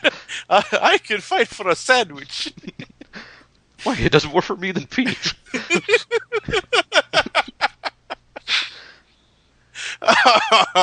Now when I play Record Galaxy 1 just for the sake of seeing that sooner. If it's not a ham sandwich, it's a bag of money. Can I? In that case, when I play 3D Land, I'm just gonna make her face Galaxy 1. Yeah, we play for Galaxy 1. Yeah, I love to see that. Alright, I think we've reached the end of this retrospective. We'll get to the spin-offs eventually. We'll get to this. Time to start talking about all the Mario Kart games. I'm gonna need a drink. Oh man, I figure we might do like. Well, no, we'll probably save impressions on the 3D Mario game for like when we do our E3 discussion. Yeah. So we'll save that for that. Only one that's getting its own video is Smash. Yeah, and maybe the next Sonic game, but we're not sure. Whatever happens, dude, we're gonna need multiple days to do Smash. Yeah. Or that, or it'll be as long daily updates on every dojo update. No, no. You how about weekly podcast? Weekly podcast. Sure. We'll be. Knight seems to have more show me your frames in his tornado move. Yeah, show me your news. It'll be show me your news. If anybody ever watched that during the Brawl release, I actually like that podcast. Yeah, we'll be if they do a dojo update every day. It'll be BrainScratch's version of Show Me Your News. Show me your news. Yeah, well, why not? We got to give it a more original name though. We'll think of something. Well, yeah, we'll think of something. Yeah, you're right. Anyway, anything else we got to say, guys? Nope. Swing your arms from side to side, just like that. You didn't make it, Luigi. It's a stone. Oh, fuck you, Luigi. Favorite line in the entire series. I demand you now edit and do the Mario at the end of this retrospective. If I remember, sure. You're listening to the playback now. Do it. Fine. I will send you the video clip. Fine, I can find it myself. I don't believe you. All right, I'll put it in. Okay. Good night. Oh, it's not gonna take you very long. Yes, I know. Shut up. Good night, everybody. Do the Mario, swing your arms from side to side. Come on, it's time to go. Do the Mario, take one step, and then again, let's do the Mario all together now. You got it. It's the Mario. Do the Mario, swing your arms from side to side. Come on, it's time to go. Do the Mario, take one step, and then again, let's do the Mario all together now. Come on now, just like that.